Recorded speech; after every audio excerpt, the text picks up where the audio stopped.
Okay.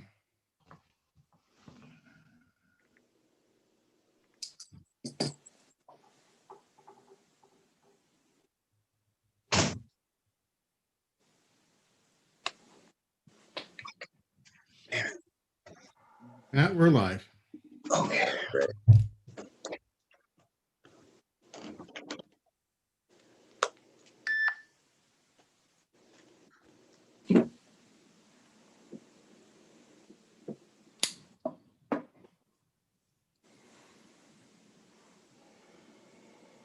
All right, we're going to call our Narragansett Town Council regular meeting of October 19th, 2020 to order with the Pledge of Allegiance. I pledge allegiance to the flag United States of America, to the to republic, the republic, which stands one nation, one nation, one nation, under God, God, visible, indivisible, liberty and justice for all. for all. Amen.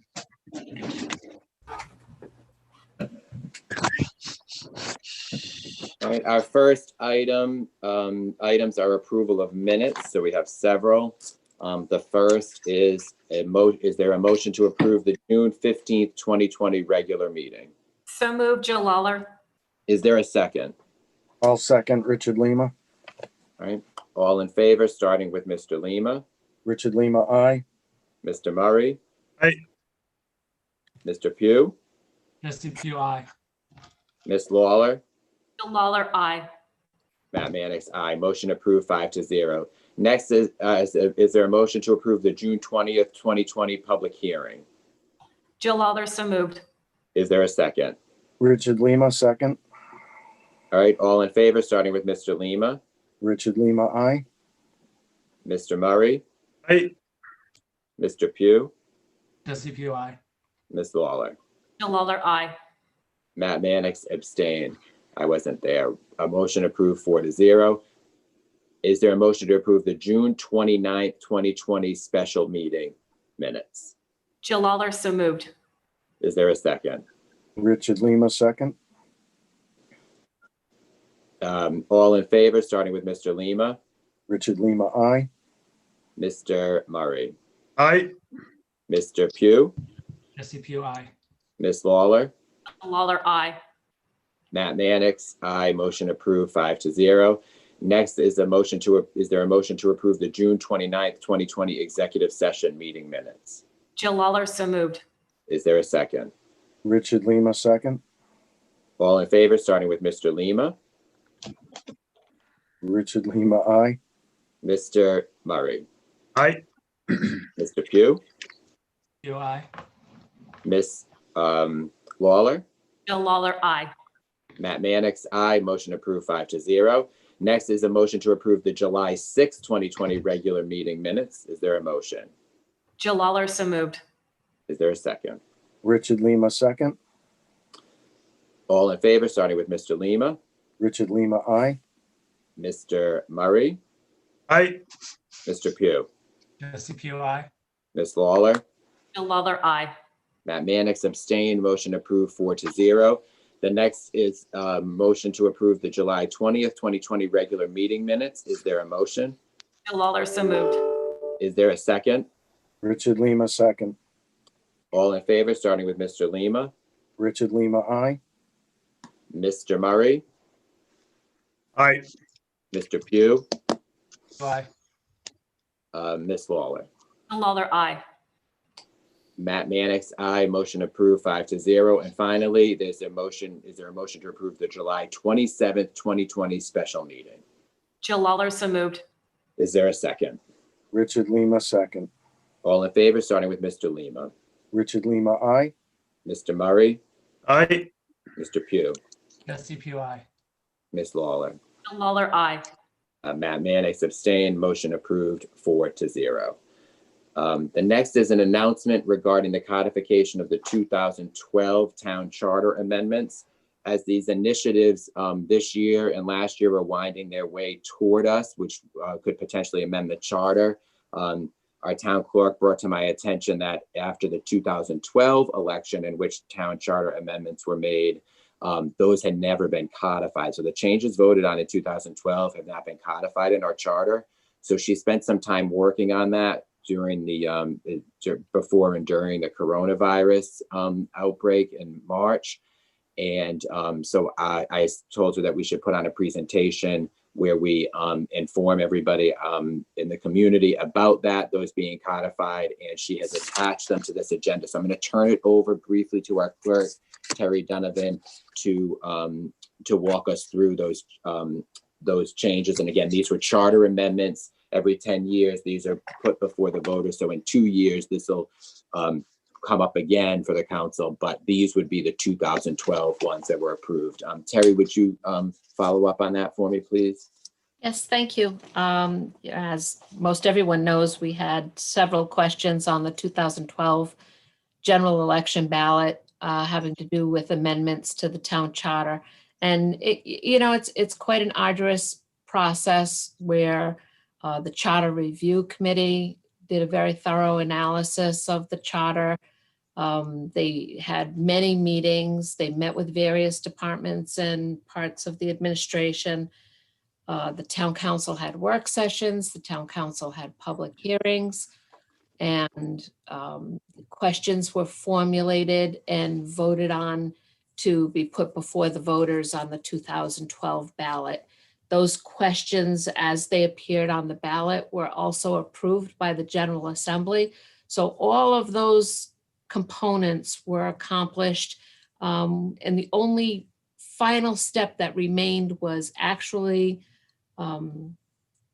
taking the wording that needed to be changed in the current charter and finalizing that, because that's more than just that, a simple condensed question on the ballot.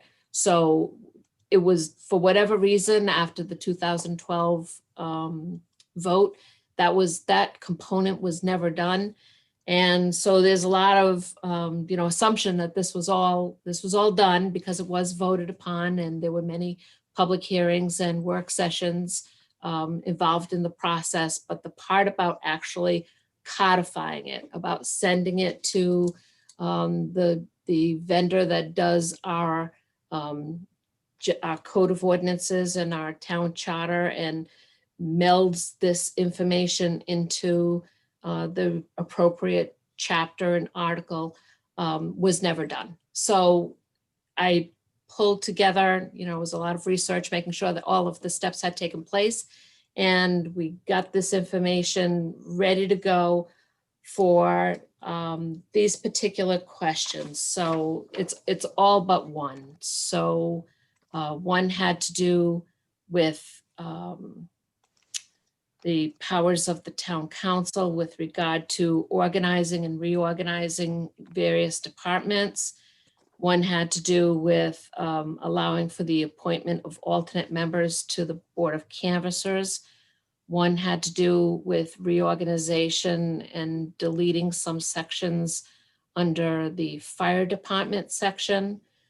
One had to do with reorganization of everything to do with boards and committees and establishing some standards to be applied to all of the boards and committees.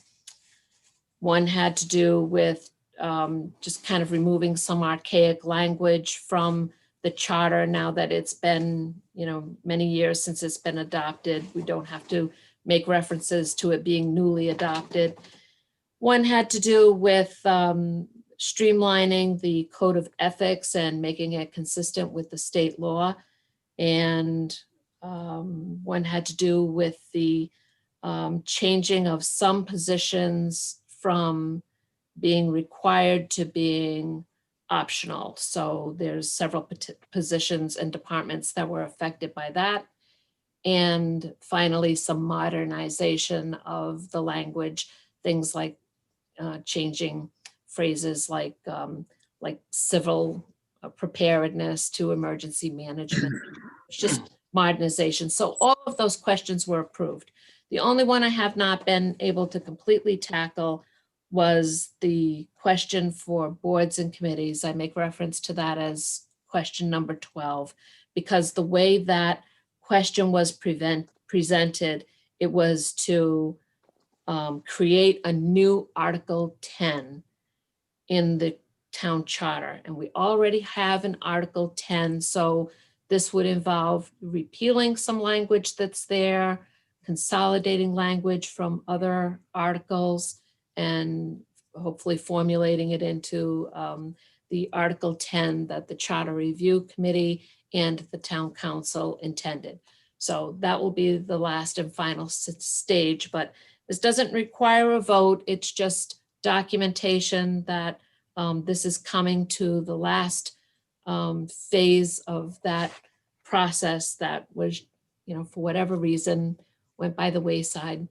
And we just need to really, there's an assumption that all of this was finalized and that last step was missed. All right, thank you very much, Terry, and thank you for all your work on that. Our next item is the consent agenda. Is there a motion to approve the consent agenda? Oh, first, is there anyone who would like to remove a consent agenda item? Yes. I would like to remove, just to discuss, number 2 and 5. No, sorry, is there- sorry, 2, not 5, 2 and 4. Is there a motion to approve agenda items from the consent agenda items 1, 3, and 5? I'll make the motion. Is there a second? I'll second. All right. Jesse, I was on mute. I would have made it. Sorry. All right. Is there, all right, this is to approve items 1, 3, and 5, starting with all in favor, starting with Mr. Lima, Richard Lima, aye. Mr. Murray, Aye. Mr. Pugh, Jesse Pugh, aye. Ms. Lawler. Jill Lawler, aye. Matt Mannix, aye. Motion approved 5-0. Item 2 is a motion to approve the services to upgrade and convert the existing Itron MVRS multi-vendor reading system water meter reading software to Itron FCS field collection system water meter reading software on the water department meter reading computer station and remote meter reading devices from Rayburn Utility Solutions in the amount of $7,017. Is there a motion? So moved. Is there a second? Jill Lawler, All right, Joe Lawler, second. Okay, any discussion on this item? We'll start, Mr. Pugh, since you had brought it up. Did you have something specific you wanted to discuss? I do, thank you. I just had a few questions, or maybe just really one question for the town engineer, John. John, would you mind explaining this a little bit for us? The reason I bring it up is a year or so ago, maybe it was a year and a half ago, we had talked about the possible upgrading to like a completely new system, which would be fully remote and use different technology. So I wanted to see if this had anything to do with that, or if this is just more routine upgrades. No, this is a routine upgrade. Good evening, town councilors. evening. Thanks, Jess. This is a routine upgrade. The Itron system that we currently use for our billing purposes and the metering, the software is being, it's been decommissioned. And they're no longer supporting it. We need to do this upgrade so that we can still continue using that system. There's a potential, depending on when we go to the new meters, if we get a meter system that has Itron recording devices, this would be a seamless transition into that future metering system. But we haven't put that project out to bid yet, so it could be something different. And if it's something different in the future, then that would be all part of that contractor's bid to make that all work. But we need this upgrade done, or else we won't be able to send our bills out. Essentially, come almost January, the IT department's had some difficulty with matching up our meter readings with the billing software and getting the bills out for us. Okay, all right, that makes sense to me. All right, any comments from the council, Mr. Lima, I have none. Mr. Murray? No questions. All right, Ms. Lawler? None. All right, is there anyone from the public? We have Carleen Town. All right, name and address, please, for the record. Carleen Town, can you hear me? Yes. Yes. Well, my question has nothing to do with this. My question was on codification. Okay, well, if it's not on this, then Well, we'll you come never back to it. asked for Well, public thank you. comment on Thank you. codification. All right, You all in never favor? asked for Out of- codification. Out of order if it's not on this item. All in favor that it's out of You. order. Mr. Lima, Mr. Lima, Richard Lima, aye. Mr.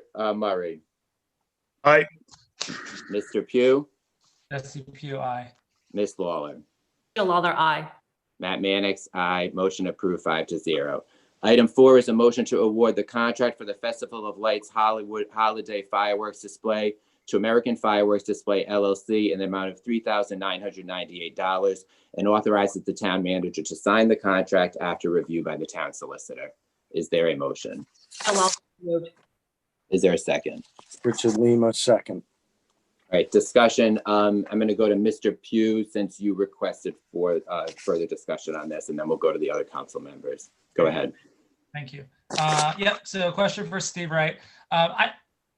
If you don't mind, could you just update all of us on like what the plans are for the Festival of Lights in general this year?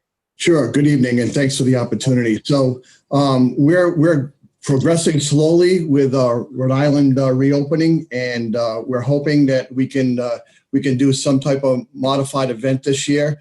So with the fireworks and tree lighting and Governor's Take It Outside, we're gonna go ahead and plan this. And if things get worse, then we're gonna take things back a little bit. We're hoping to at least do our fireworks. If this is approved tonight, then we'll work with the fire department, police department, public works department, like we did last year. We'll be able to keep our attendance to within the governor's reopening Rhode Island. We'll also do our tree lighting. We won't be doing any of the events inside the towers of the community center.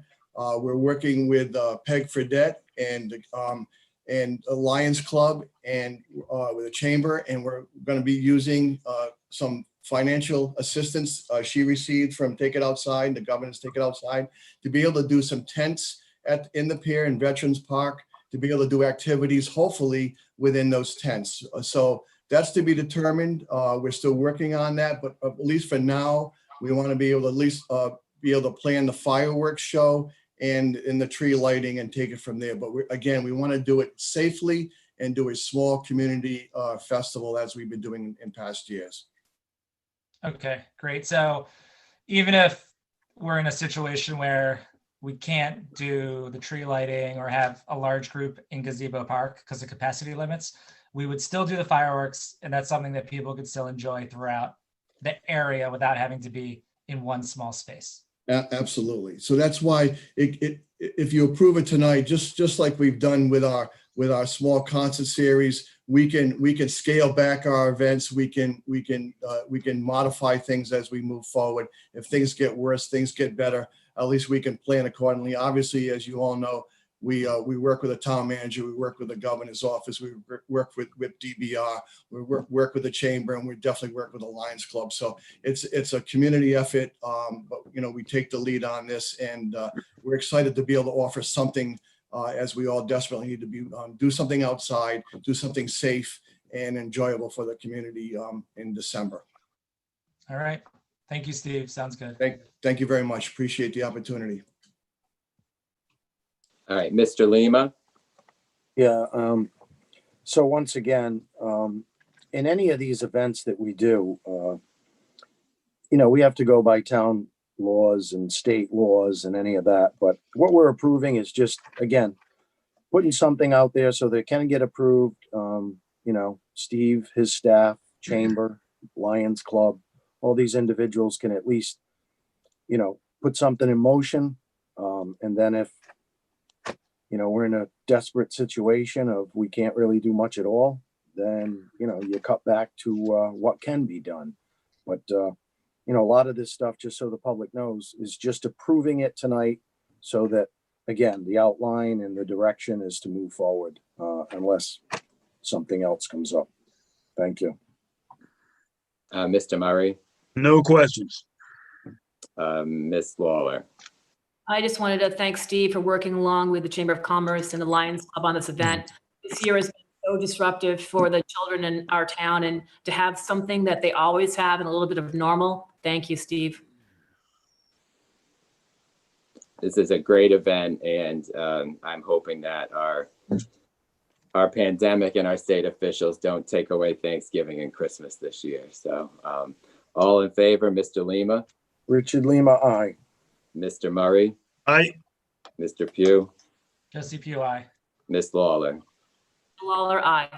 Matt Mannix, aye. Motion approved 5-0. Item 6 is a motion to read, pass, and adopt as a second reading an ordinance and amendment of Chapter 74 of the Code of Ordinances of the Town of Narragansett, Rhode Island, entitled Traffic and Vehicles. Is there a motion? Jill Lawler, so moved. Is there a second? Richard Lima, second. The second reading, so if there's no additional information, I'm going to call the vote, starting with Mr. Lima, Richard Lima, aye. Mr. Murray, Aye. Mr. Pugh, Jesse Pugh, aye. Ms. Lawler. Jill Lawler, aye. Matt Mannix, aye. Motion approved 5-0. Item 7 is a motion to read, pass, and adopt as a second reading an ordinance and amendment of Chapter 26 of the Code of Ordinances of the Town of Narragansett, Rhode Island, entitled Fire Prevention and Protection. Is there a motion? Jill Lawler, so moved. Is there a second? Richard Lima, second. This is a second reading, so if there's no new information, I'm going to call the vote, starting with Mr. Lima. All in favor? Richard Lima, aye. Mr. Murray, Aye. Mr. Pugh, Pugh, aye. Ms. Lawler. Jill Lawler, aye. Matt Mannix, aye. Motion approved 5-0. Item 8 is a motion to read, pass, and adopt as a second reading an ordinance and amendment of Chapter 10, Buildings and Building Regulations, Article 2, entitled Permit, within Section 10-32, entitled Plan Review Fees for Fire Safety of the Code of Ordinances of the Town of Narragansett, Rhode Island. Is there a motion? Jill Lawler, so moved. Is there a second? Richard Lima, second. Again, this is a second reading, so with no new information, I'm going to call the vote. All in favor, starting with Mr. Lima, Richard Lima, aye. Mr. Murray, Aye. Mr. Pugh, Jesse Pugh, aye. Ms. Lawler. Jill Lawler, aye. Matt Mannix, aye. Motion approved 5-0. Item 9 is a motion to accept a reimbursable fiscal year 2020 Department of Homeland Security DHS Emergency Management Preparedness Grant, EMPG, in the amount of $8,650 from the Rhode Island Emergency Management Agency, and for the town manager to sign acceptance of said grant. Is there a motion? Jill Lawler, so moved. Is there a second? Richard Lima, second. Discussion. So this is coming from the fire department. I'm going to ask, does anyone have any questions of the fire chief? I'll go down, starting with Mr. Lima. I have none. Mr. Murray, No questions. Mr. Pugh, No questions. Ms. Lawler. Thank you, Chief, for another grant. All right, is there anyone from the public? No one from the public. All right, all in favor, starting with Mr. Lima. Richard Lima, aye. Mr. Murray, Aye. Mr. Pugh, Jesse Pugh, aye. Ms. Lawler, Jill Lawler, aye. Matt Mannix, aye. Motion approved 5-0. All right, it's 8 o'clock, so I'm just going to turn back to our public hearing, which is only a scheduling situation tonight. So we have a motion, public hearing / decision. Excuse me, we have a motion to schedule a public hearing on a request from Sally E. Lapidus, the applicant, and JJP Properties LLC owner to amend the comprehensive plan's text and land use map for Assessor's Plat C, Lot 344-B, 83 Narragansett Avenue, from medium residential land use district R10 to a commercial land use district BA. Is there a motion? Jill Lawler, so moved. Is there a second? Richard Lima, second. All right, discussion. So our town clerk met with the applicant, and this was targeted for the 2nd December meeting. However, I talked to the planning board chair, and because of a backlog, his suggested date is January 19th, 2021 at 8 p.m. So the motion would be for this to be held on January 19th, 2021 at 8 p.m. All in favor, starting with Mr. Lima. Richard Lima, aye. Mr. Murray, Recusal. Mr. Pugh, Jesse Pugh, aye. Ms. Lawler. Jill Lawler, aye. Matt Mannix, aye. Motion approved 4-0. And is there a motion to refer the application to the planning board for review and recommendation? So moved, Jill Lawler. Is there a second? Second, Richard Lima. All right, all in favor, starting with Mr. Lima, Richard Lima, aye. Mr. Murray, Recusal. Mr. Pugh, Jesse Pugh, aye. Ms. Lawler, Jill Lawler, aye. Matt Mannix, aye. Motion approved 4-0. Next, we have a motion to schedule a public hearing on a request from Sally Lapidus, applicant, and JJ Properties LLC owner to amend the zoning map for Assessor's Plat C, Lot 344-B, 83 Narragansett Avenue from an R10 zoning district to a BA zoning district. Is there a motion? Jill Lawler, so moved. Is there a second? Richard Lima, second. This again, the same. This was going to be put on 2nd December meeting, but planning board backlog. It'll be on for Tuesday, suggested date of Tuesday, January 19th, 2021. All in favor, starting with Mr. Lima. Richard Lima, aye. Mr. Murray, Recusal. Mr. Pugh, Jesse Pugh, aye. Ms. Lawler. Jill Lawler, aye. Matt Mannix, motion approved 4-0. And finally, is there a motion to refer the application to the planning board for review and recommendation? Jill Lawler, so moved. Is there a second? Richard Lima, second. All in favor, starting with Mr. Lima. Richard Lima, aye. Mr. Murray, Recusal. Mr. Pugh, Jesse Pugh, aye. Ms. Lawler. Jill Lawler, aye. Matt Mannix, aye. Motion approved 4-0. All right, that moves us on to item number 10, which is a motion to approve the purchase and installation of touchless faucets and flush valves for all sinks and toilets located at the Narragansett Town Hall, the Towers, and Narragansett DPW as an added safety protection against COVID-19 from Atlantic Control Systems Incorporated in the total amount of $21,213.35. Is there a motion? Jill Lawler, so moved. Is there a second? Richard Lima, second. All right, discussion. Any comments from the council, starting with Mr. Lima? Maybe just the town manager, Jim, if you could just let the public know what money this is coming out of, just so they have an idea that, this isn't something we're just, approving 21,000 out of their checkbook. Absolutely. Good evening, everyone. The Towers Committee Trust account is covering some of it, and the Public Works Projects Fund will be covering it. In addition, we're submitting it for reimbursement for the COVID-related expenses. We've yet to be told what we'll be getting in total, but if it's an approved expense, it would be 75%. But many of these are in need of replacement anyway. They have been for some time. So it's even without COVID, I think it's a wise investment. Mm-hmm. Great, thank you so much. Is there anything else, Mr. Lima? No, that's it. Thank you. All right, Mr. Murray, No questions. Mr. Pugh, Questions? Ms. Lawler. Good. Right, so as you can see, these are also more effective with anti-germ spread with touchless faucets. All in favor, starting with Mr. Lima. Richard Lima, aye. Mr. Murray, Aye. Mr. Pugh, Jesse Pugh, aye. Ms. Lawler. Jill Lawler, aye. Matt Mannix, aye. Motion approved 5-0. Item 11 is a motion to waive the current policy and authorize the use of the general construction services contract with Abcor Restoration Company Incorporated for the second phase renovations to the recreational building at the camp on Clark Road in the amount of $78,640. Is there a motion? Jill Lawler, so moved. Is there a second? Richard Lima, second. Discussion, any initial comments from the council? This starting with Mr. Lima. No, this was in their, I believe, if Steve wants to chime in on this, this was in their capital, I think, improvements project. Is that where it came from, Steve? Yes, sir. Actually, May 6th, this is a second phase of a three-phase project. We actually started back in 2013 after Hurricane Sandy when FEMA reimbursed us to replace the roof. So this is a second phase, which will complete the complete exterior of the main portion of the building.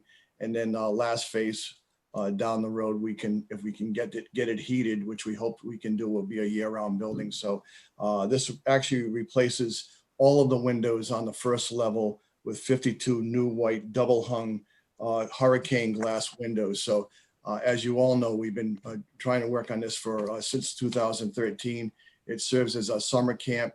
It's a very important facility for the Parks Department. And eventually we want to be able to use this building year round. So it's a project we've been working on for some time, and it was approved during the capital project back in May. Thank you very much. Thank you. Yep, thank you for that. Okay, good. Mr. Murray, All set. Mr. Pugh, Yeah, so 78,000, definitely a good chunk of cash right now. However, like Steve said, it is a building that gets used every day in the summer. And once these renovations are done, it'll become year round. And it gives us the possibility of making some revenue off of that building as well, by renting it out for functions and that sort of thing. So I can see the reason for doing it now. And it's good because it has been kind of years in the making. So sounds good. Ms. Lawler. No questions. Thank you. All right. Anyone from the public? No one from the public. All right. All in favor, starting with Mr. Lima. Richard Lima, aye. Mr. Murray, Patrick Murray, aye. Mr. Pugh, SCPI. Ms. Lawler. And Lawler, aye. Matt Mannix, aye. Motion approved 5-0. Item 12 is a motion to approve the Narragansett Historical Society request to amend the 25-year windmill lease agreement and extend the improvement and occupancy clause by 2 years in item 7 of the lease. Is there a motion? Jill Lawler, so moved. Is there a second? Richard Lima, second. Discussion. I'm going to ask our Parks and Rec Director if he would like to just give us a brief summary on this. Mr. Wright? Sure, and in the write-up, and thank you for allowing me to give you some background on this. Only because of COVID, the folks have been doing their due diligence and doing their very best to fundraise. And in the background information, I put $85,000. I learned today they're actually up to $100,000 in fundraising, and they want to be conservative and ask for an additional 2 years. And only because of COVID, so they can reach their goal of $300,000. And I can attest that they've had architects and folks over here for the last several weeks working diligently to reach their goals. So if they can just get an additional 2 years in just that paragraph to be able to provide them within that 25-year lease, I can assure you they are working very hard to reach that goal. So other than that, I think they're good to go here. All right, thank you. Any comments or questions from council members, starting with Mr. Lima? No, I'm in full support of this. I believe that once again, we have finally found a home for them that they are very comfortable with. They are raising money due to COVID. You can see that, things aren't as easy as you project. So again, an extra 2 years, it's not costing the town anything.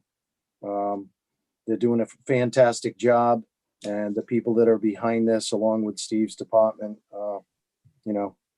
hands to them. So I'm all about this. Mr. Murray.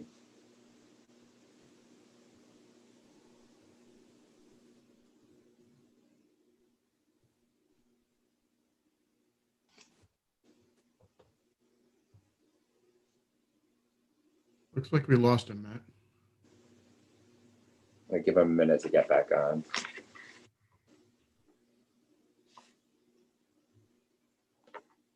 There he is.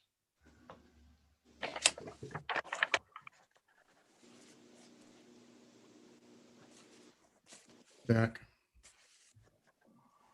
Okay. Aye.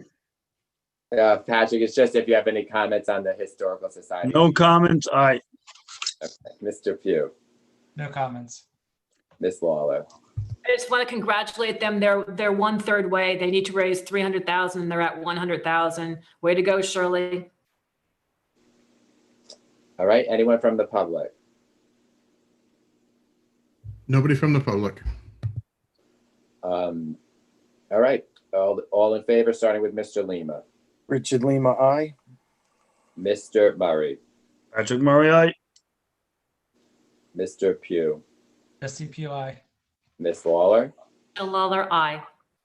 Matt Mannix, aye. Motion approved 5-0. Item 13 is a motion to award the bid for Veterans Memorial Park landscape improvements to the lowest bidder, Key Corporation, in the amount of $190,684. Is there a motion? Jill Lawler, so moved. Is there a second? Richard Lima, second. Discussion. Any initial comments? Actually, I'll go to our Parks and Rec Director first on this and then go to the council. Steve, could you do a brief summary on this for us? Sure. This is another project that we've been working on for a number of years, working with a vets folks here in town, and again approved back in May during our capital project. So it did go out to bid, and there were two vendors, and so we are highly recommending. And I think John Gerhard, the director of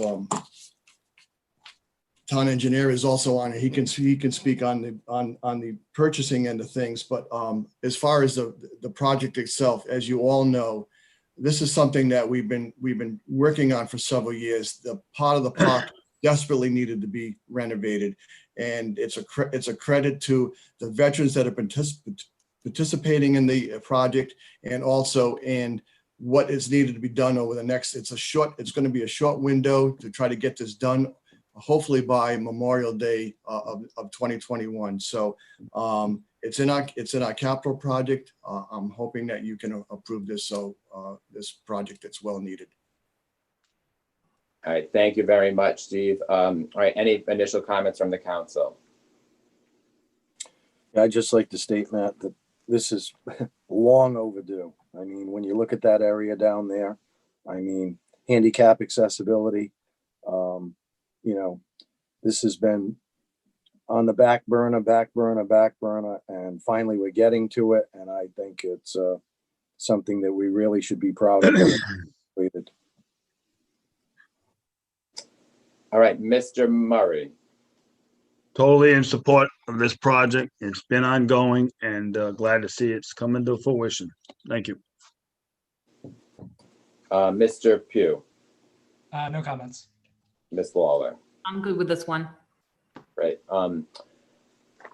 Just wanted to thank the people who have worked on this the first phase several years ago. Lions Club provided a grant to help this get off the ground.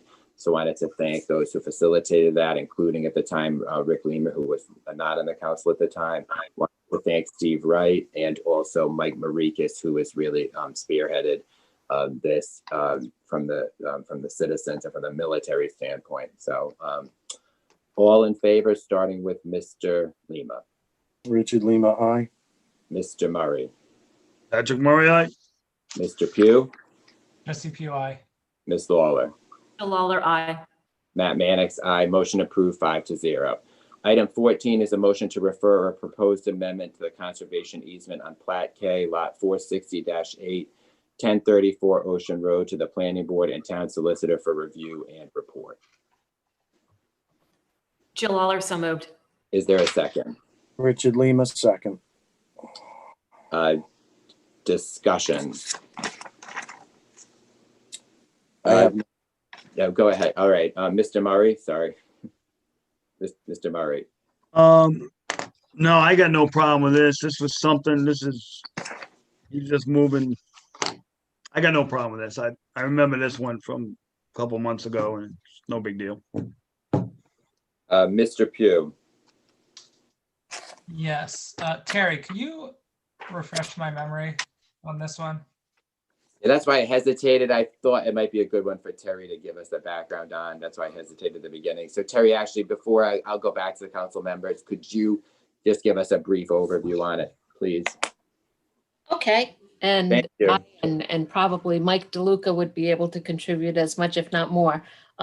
This is a request from someone who is, there was apparently a pool built and it may have encroached somewhat onto a town easement. So trying to rectify that, but it needs to be referred to the planning board and the town solicitor for some comment before the council rules on that. I believe the attorney for the applicant is on the call if you want to hear anything more directly from them at this point. But this has been, the request has been around for about a year and it's finally on the council's agenda for some action. Right, it just hadn't really been formalized as a request, is that correct? It had been more in concept, but that's why it's finally coming to us, is that correct?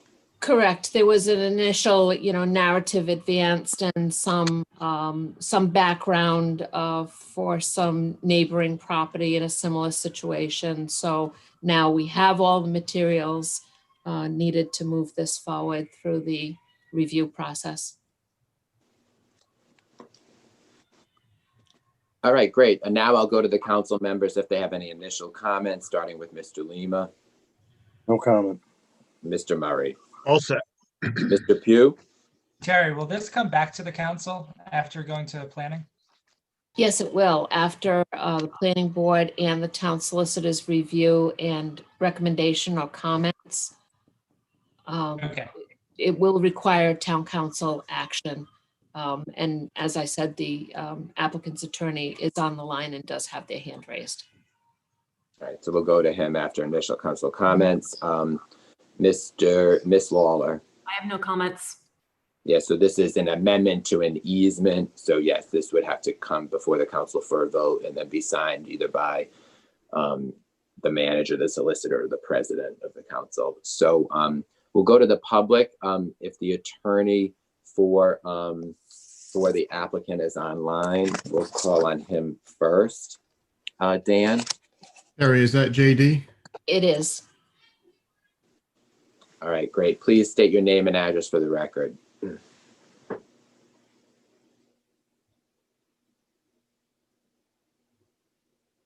Mr. DeAngelis, if you would unmute yourself, please.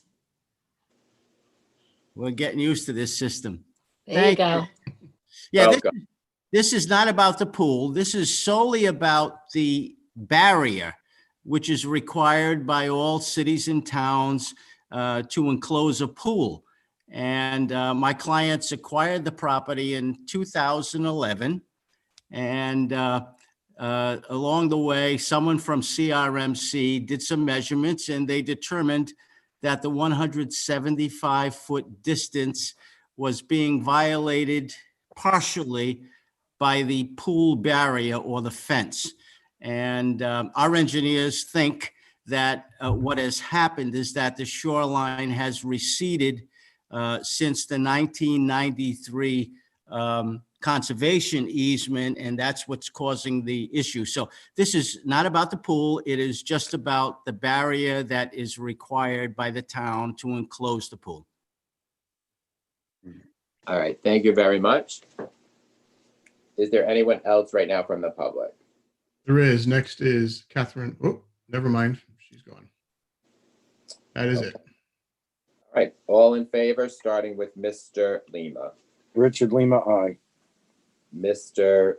Murray. Aye. Mr. Pugh. Jesse Pugh, aye. Ms. Lawler. Jill Lawler, aye. Matt Mannix, aye. Motion approved 5-0. Item 15 is a motion to approve the digital conversion of the land evidence records beginning January 1st, 1985 and working backward to be completed by Co-File Technologies Incorporated in an amount not to exceed $50,000. Is there a motion? Jill Lawler, so moved. Is there a second? Richard Lima, second. Right, so this is comes from the surcharges that are charged on our recording fees at the town hall and the clerk's office. And this will allow us to go backwards from 1985 to update and put online some more land evidence records. I'm going to turn it over to Terry for any additional summary on this item. Thank you. So this is a continuation of the contract that we have with Co-File Technologies, who is the vendor that supports our online system of land evidence records for the public to be able to access and search remotely. We've had that in place for a few years now, and it's very helpful, but it's been particularly helpful during the COVID crisis, where we had limited access to the town hall. For a period of time, the town hall was actually closed to the public. This is being able to access those records, to be able to search for liens and discharges, mortgages, deeds, is crucial in the economic engine of real estate.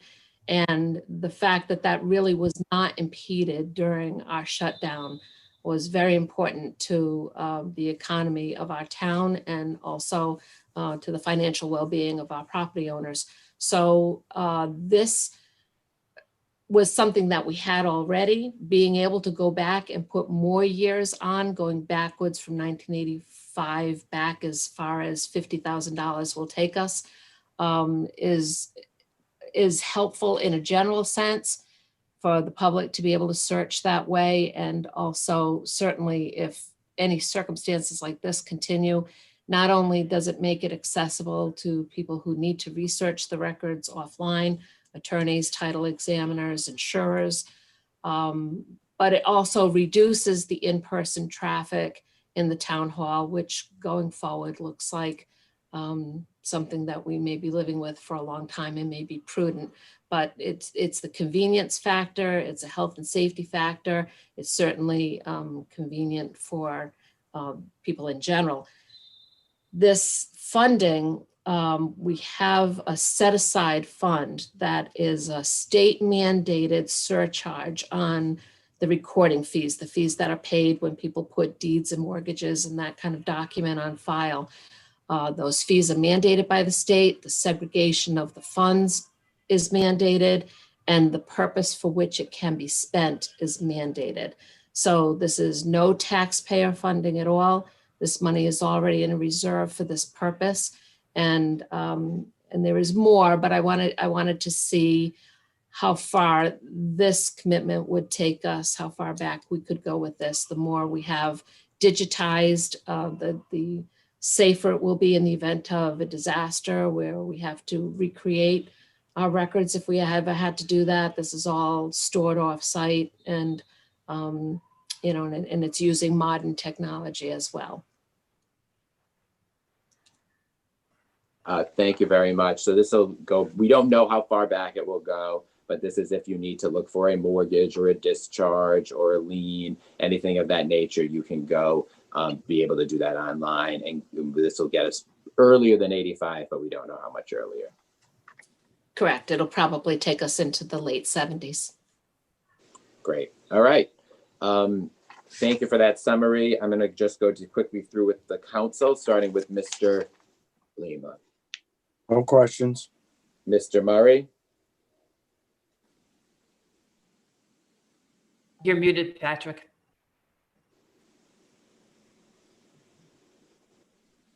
All set. Mr. Pugh? No questions. Ms. Lawler? I'm all set too.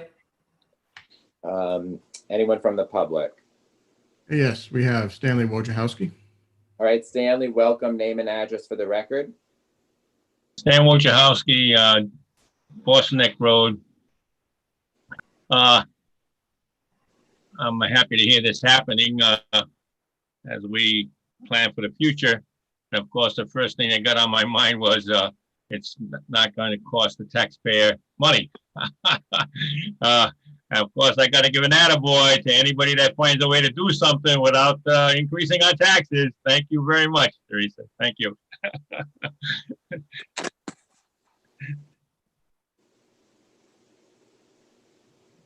All right. With that, I'm gonna go down the list. Call the vote. All in favor, starting with Mr. Lima. Richard Lima, aye. Mr. Murray. Aye. Mr. Pugh. SCPUI. Ms. Lawler. Jill Lawler, aye. Matt Mannix, aye. Item 16 is a motion to approve a victualling license application for Beverly Fournier doing business as Narragansett Nutrition of Mariner Square at 140 Point Judith Road, Suite 39, Narragansett, Rhode Island, subject to state and local regulations. Is there a motion? Jill Lawler, so moved. Is there a second? Richard Lima, second. Any commentary from the council, starting with Mr. Lima? Wish you the best. Mr. Murray?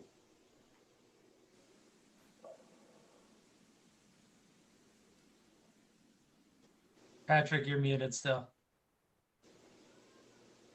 No comment. Mr. Pugh? No comments. Ms. Lawler? I'm good. All right, anyone from the public? No one from the public. All right, with that, all in favor, starting with Mr. Murray? All set. I'm sorry, aye. Mr. Lima? Richard Lima, aye. Mr. Pugh? Jesse Pugh, aye. Ms. Lawler? Jill Lawler, aye. Matt Mannix, aye. Motion approved 5-0.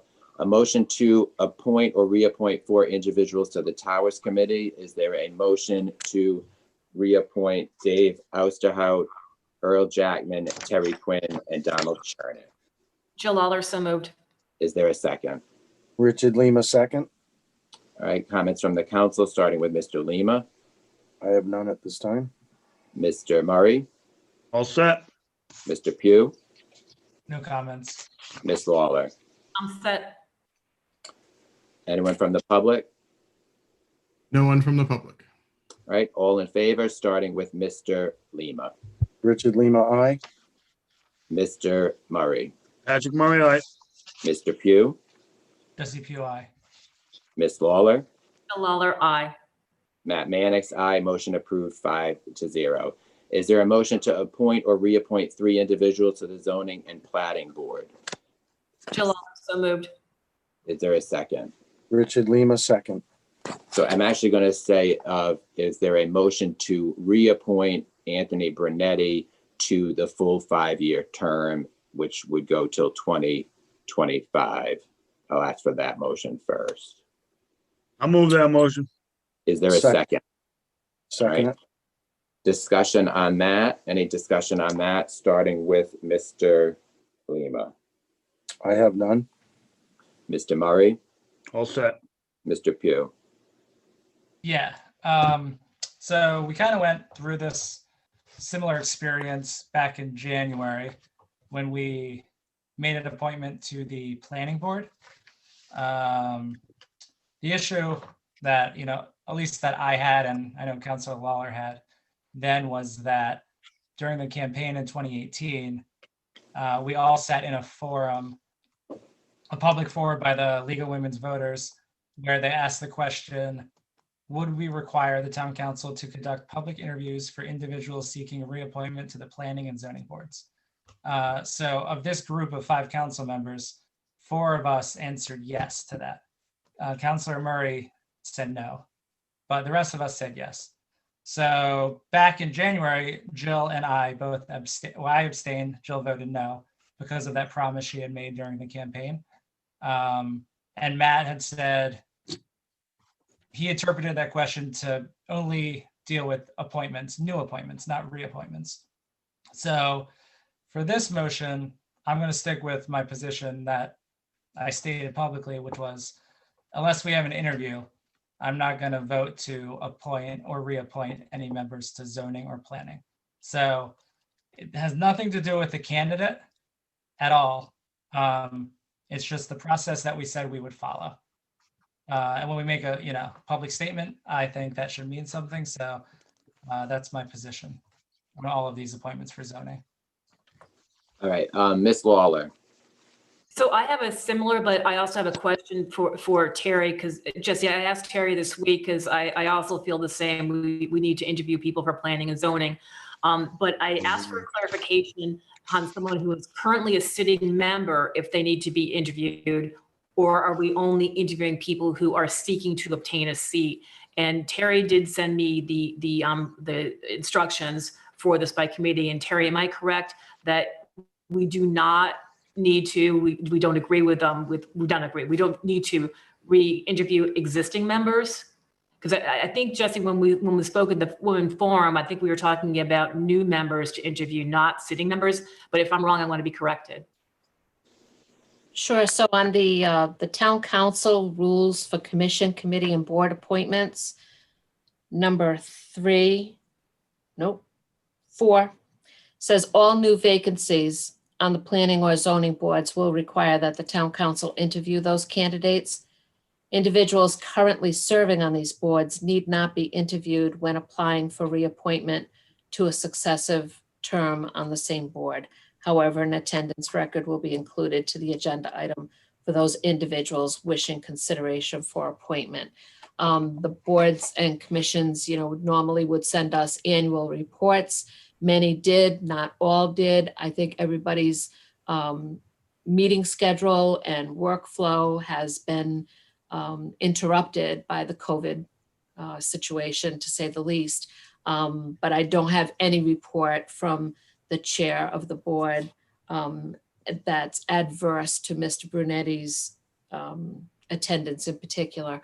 But, so those are the council rules that have been in place. They accompany every agenda item for an appointment or reappointment to a board or commission. They were last amended August 6th, 2018. So that provision's been there a while, regardless of a discussion that may have taken place during a candidates forum. Thank you, Terry. With this particular candidate, I agree, Mr. Brunet, he's a great board member on the zoning board, but he's been on since 2005. So what I'd like the council to consider would be to interview the applicants who are seeking to be put on the zoning board and hold off on appointing anyone to the board until we've interviewed those new candidates, then make the appointments at that time.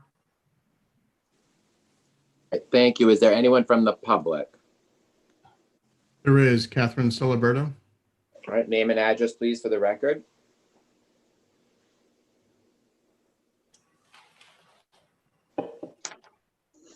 First, sorry, Catherine Ciliberto, 48 Earls Court.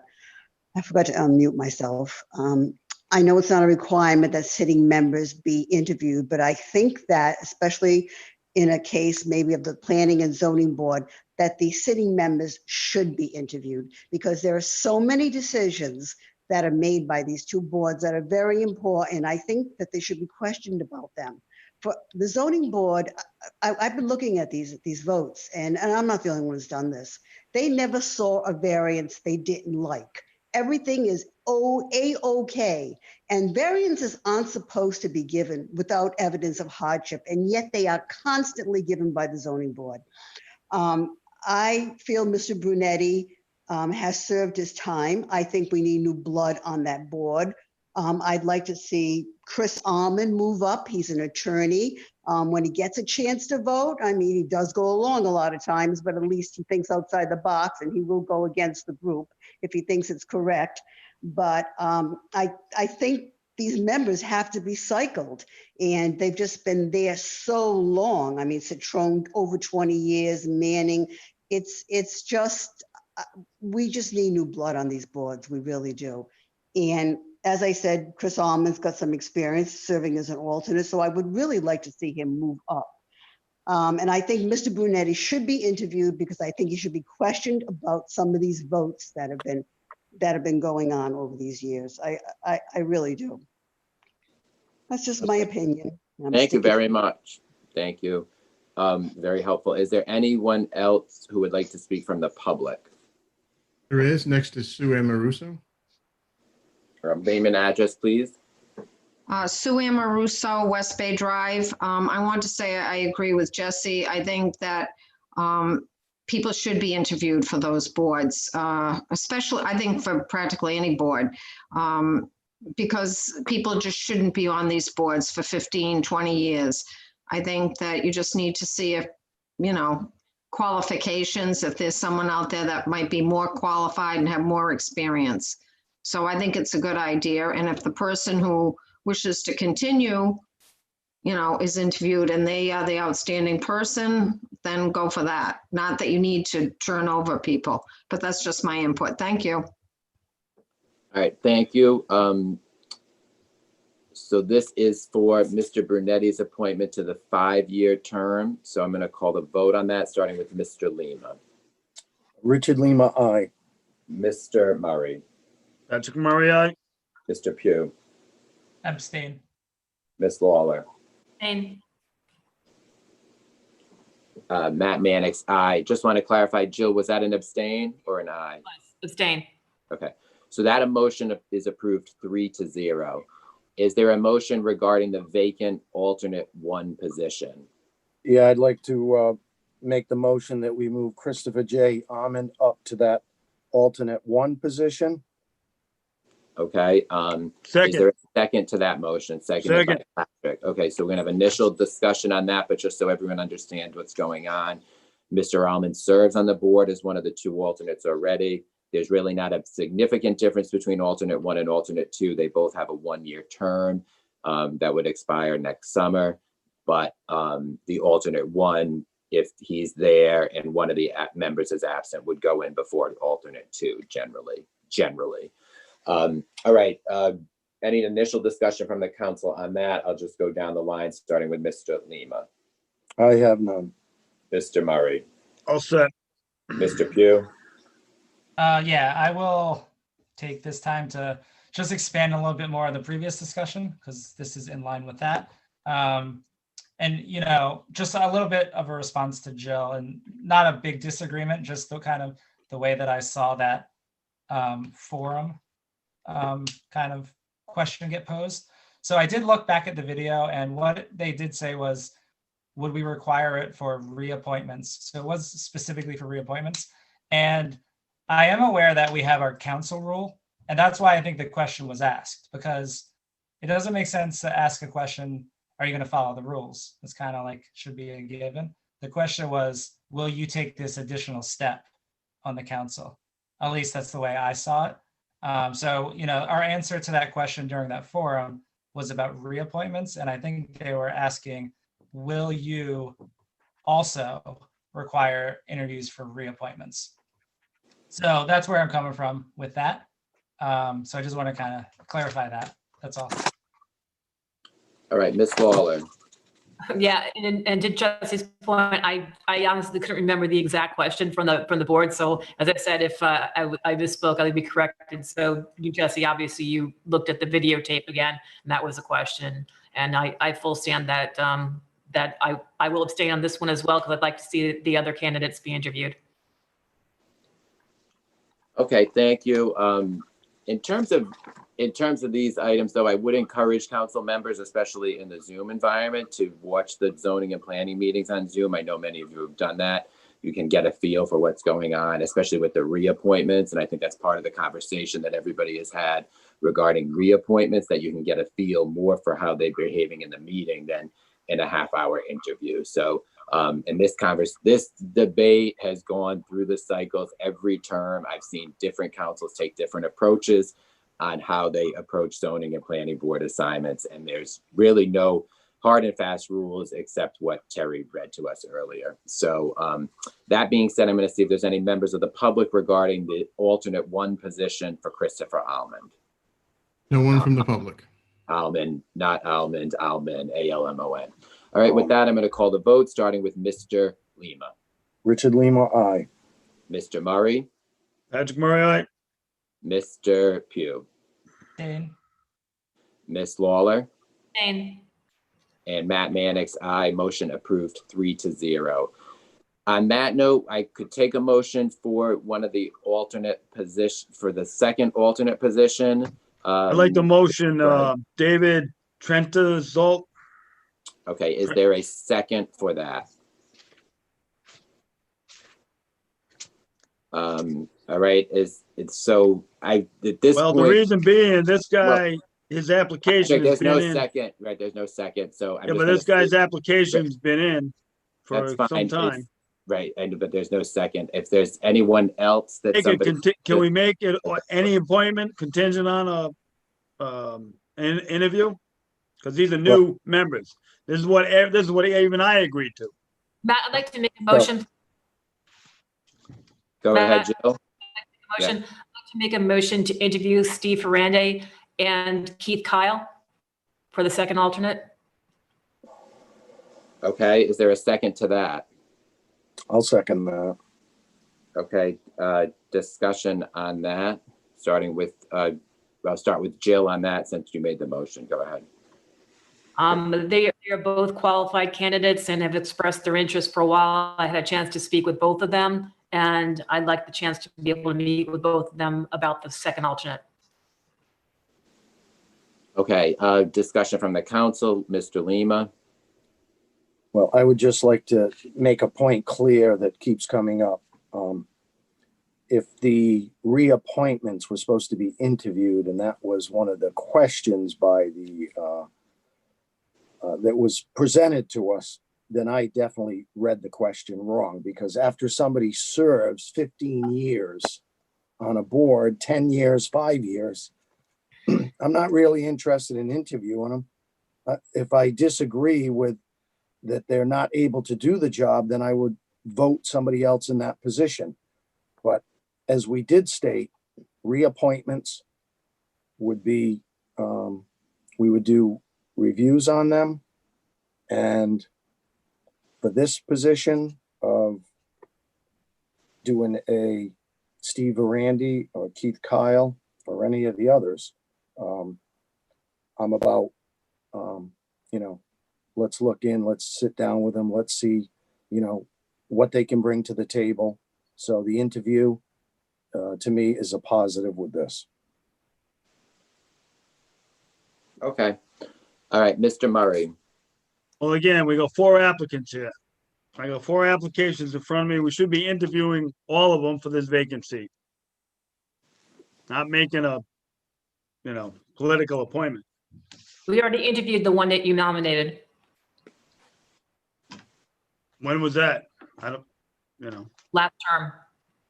I don't remember. Mr. Pugh. Yeah, I mean, I think interviews would be great. I guess my question is this, this is the last meeting of this council. So would it make sense for the next council to schedule interviews with people? Because we have no more meetings after this. I think it probably would, yes. Yeah. All right. And I would encourage you to interview the other person. There's one other name here who has never been interviewed. So, but that's just my thoughts. But and Morello. So there's 4 names. But at this point, with where we are, what I'm going to do is I'm just going to call the vote on that. Scheduling of interviews can be done. By the council can find dates to do that. I would encourage it to be next term, but the motion's in front of us as it is right now.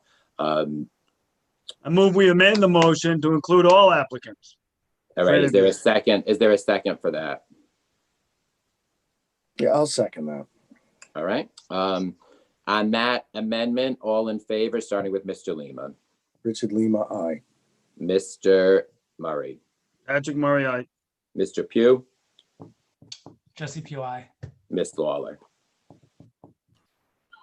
Aye. Matt Mannix, aye. The motion as amended is approved 5-0. So before I go to the underlying motion, I just want to make sure that Terry has that. Terry, do you have where we are now? I do, thank you. Motion to schedule interviews with 4 candidates. Okay, so all in favor of the underlying motion, which now is all 4 candidates being interviewed. All in favor, starting with Mr. Lima. Richard Lima, aye. Mr. Murray. Patrick Murray, aye. Mr. Pugh. Jesse Pugh, aye. Ms. Lawler. Lawler, aye. Matt Mannix, aye. Motion approved 5-0. All right, item number 19 is a motion to appoint or reappoint 5 individuals to the Historic District Committee.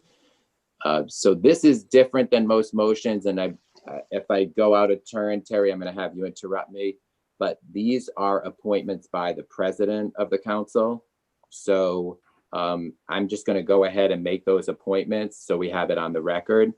And it's been brought to my attention, it's not going to be 5 individuals because Melissa Coladides, who is one of the alternates, wishes to be appointed to a full term. So with that, it will be 4 full-term appointments, leaving the vacancy for the alternate position. And the 4 appointments shall be, Terry, so you have these, they will be Keith Lescarbeau, Americo Malozzi, Kristen Connell, and Melissa Coladides to the Historic District Committee.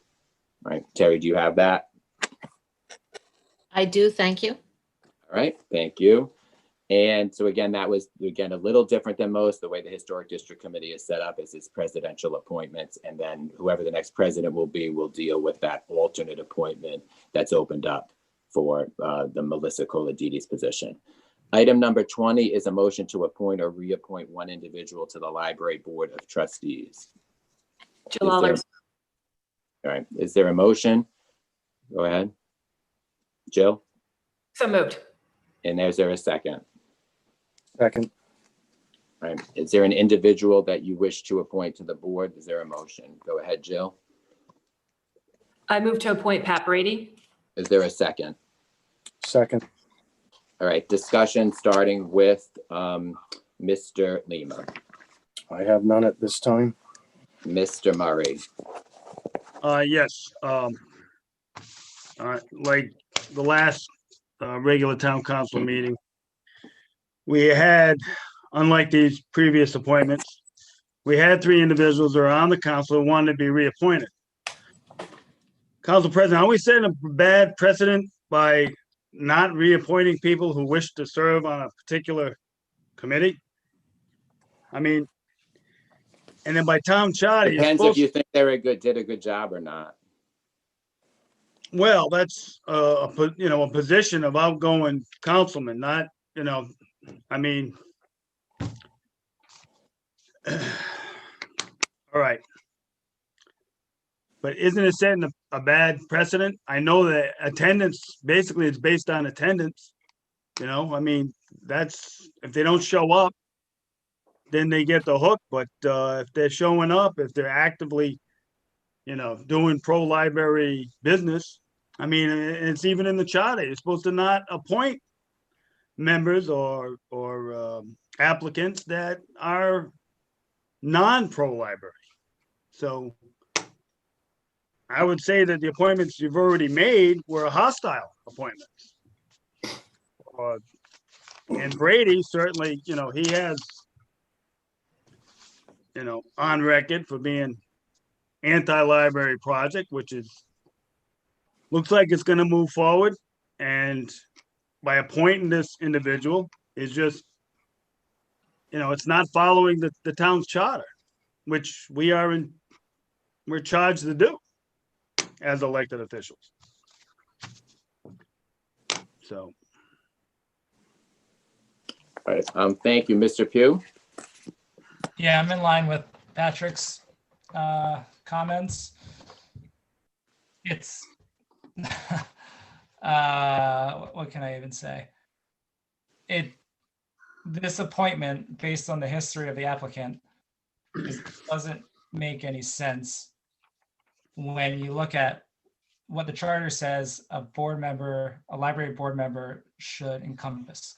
And that is someone who has experience in library sciences or working for a library, volunteering for a library, is supportive of the library's mission.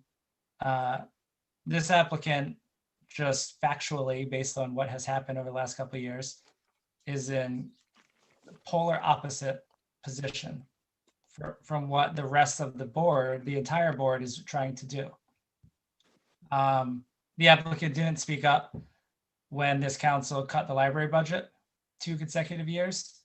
So I don't see where the qualifications are for this applicant at all.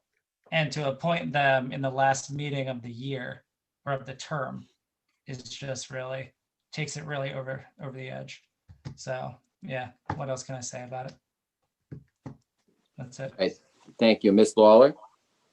Yeah, Matt, I definitely want to speak on this, but I want to speak more on the global issue of the library over the my last 4 years on council. And that is, especially over the last 2 years, the accusations of not being truthful about the library election, the library ballot, the library advertisement by some very vocal library advocates against myself, Mr. Mannix, and Mr. Lima. It's been bothering me a lot to try to figure out exactly what happened. How did the language from the advertisement for the library to be built in the Gilbane building that was very specific, it listed how many parking places, how much the dollars would be. How was it changed? How, when we went to the actual ballot, why was the language so different? And I know I'm not the only person bothered by this. I know the entire town is. And quite frankly, Matt, I think one of the reasons why the town is divided on this issue has a lot to do with the fact that nobody really understands how did that happen.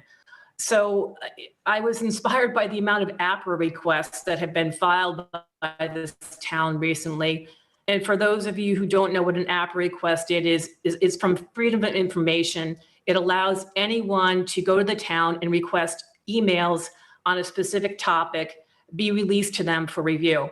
So on September 24th, I put in an APRA request, and on October 5th, I was notified it was done. I went down to town hall, I paid my $60 for the emails, and I went through and tried to read them.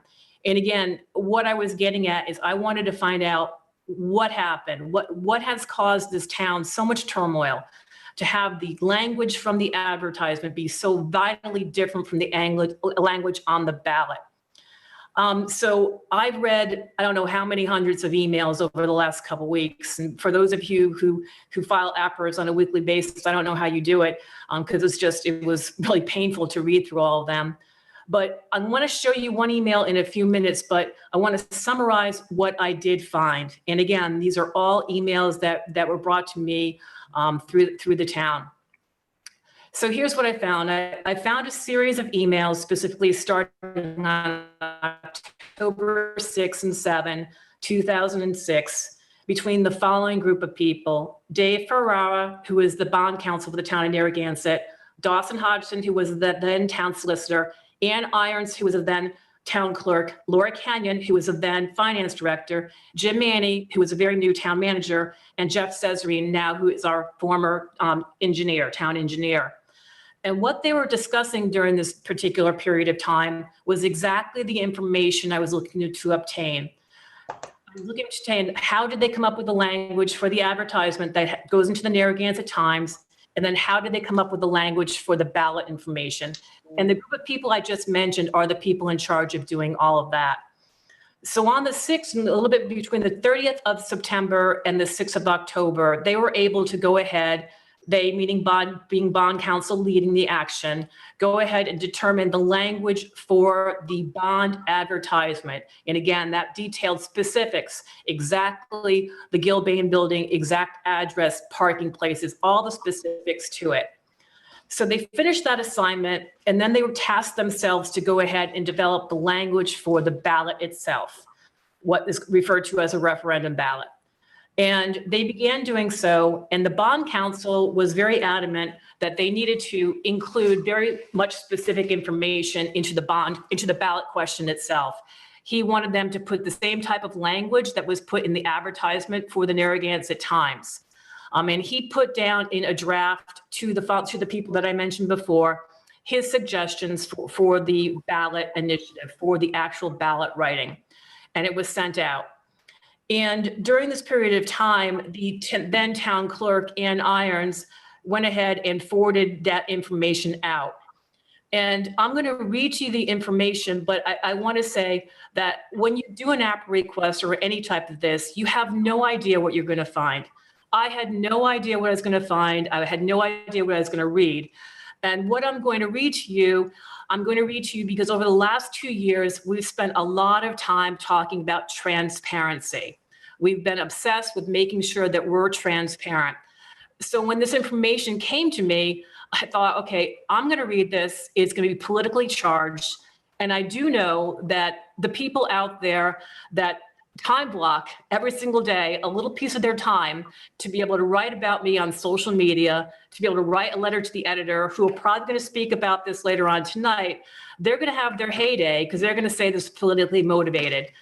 You cannot put an APRA request in and have anything be politically motivated. I was looking for the truth for what actually happened to the town because I deserve and the town deserves to know what happened. Why is that such a big difference? So I know that probably a lot of you are probably hoping it's Matt Mannix, that when I read this, that it's going to come out that it was Matt that actually made the suggestions and had the change be. So the bond referendum writing was different from the ads. But that's not what happened. And, I can't change the truth. All I can do is tell you what I found. And Dan, if you go ahead and share a screen. Well, this is a motion on a board appointment. So Yeah. I'm just talking about the library. So Right. Dan, the screen. So if you scroll down, please, a little bit more, Dan. So this email was sent after Ann Irons sent to Lori Kelly, who was acting upon the Board of Trustees. I'm not attacking a candidate, I'm talking about a person that was on the Board of Trustees. So after Ann Irons sent the language that the bond attorney, Dave Ferreira, was suggesting be put for the referendum for the ballot vote, which was very specific information talking about the Gilbane building. The following email was sent out the very next later on that day. David, and that's David Ferrara, our bond attorney, and the copy is to Jim Manny. I've been recently included on emails regarding the bond advertisement wording. Although the MLB library hopes we have the opportunity to take over the former Belmont building, we have long presented to the town council that we need a broader wording referendum. If the negotiations with Gilbane fall through, the town will either need to renovate our current building or acquire land to build a new facility, as we do not meet state library mandates and are operating without waivers in our current building. I've had conversations with town solicitor Dawson Hodgkin and was under the impression he was working on a version that would allow the library to use bonds for, quote, improvement purposes and could be used under the town council guidance for a purpose outside the Belmont property if need arises. Have you had conversations with town solicitor?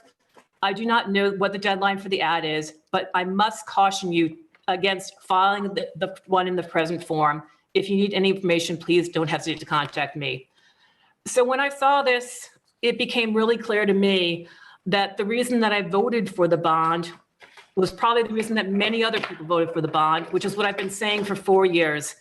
I voted for a bond that was going to renovate a building in my view. And from what I just read, it's quite clear that the Library Board of Trustees president wanted to make sure that by design, the writing of the bond to be voting on, the ballot initiative was broad enough in scope so that it would be voted on.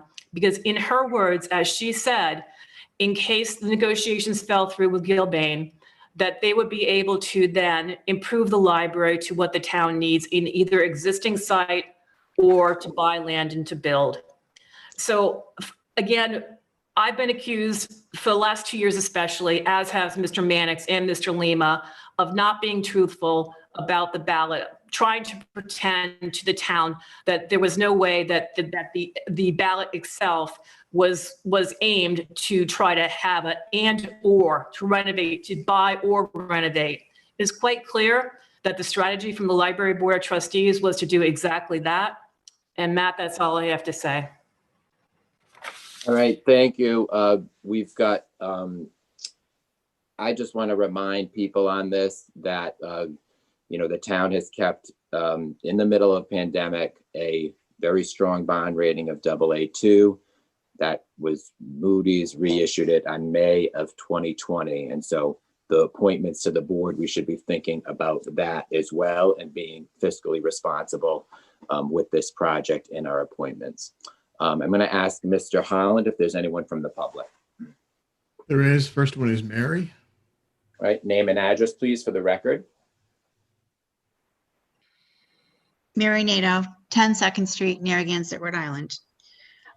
First of all, I I would like to have folks reconsider Gloria Roman. She has been a library supporter all along. She has been working on fundraisers for all the programs the library supporting where the funds got cut. She's been working hard on the jewelry sale, the book sale, and getting funds so the children's programs don't get cut.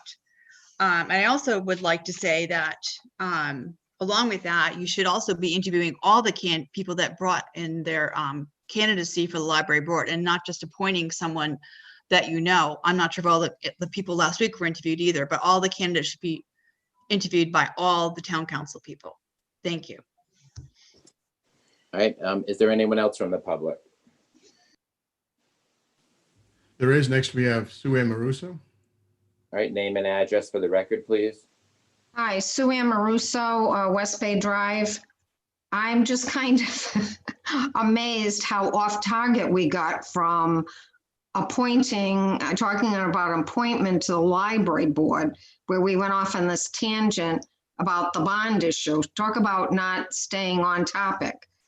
So in regards to these appointments, that's what I'd like to talk about, not on a whole other topic, is that I do not approve of this person being nominated.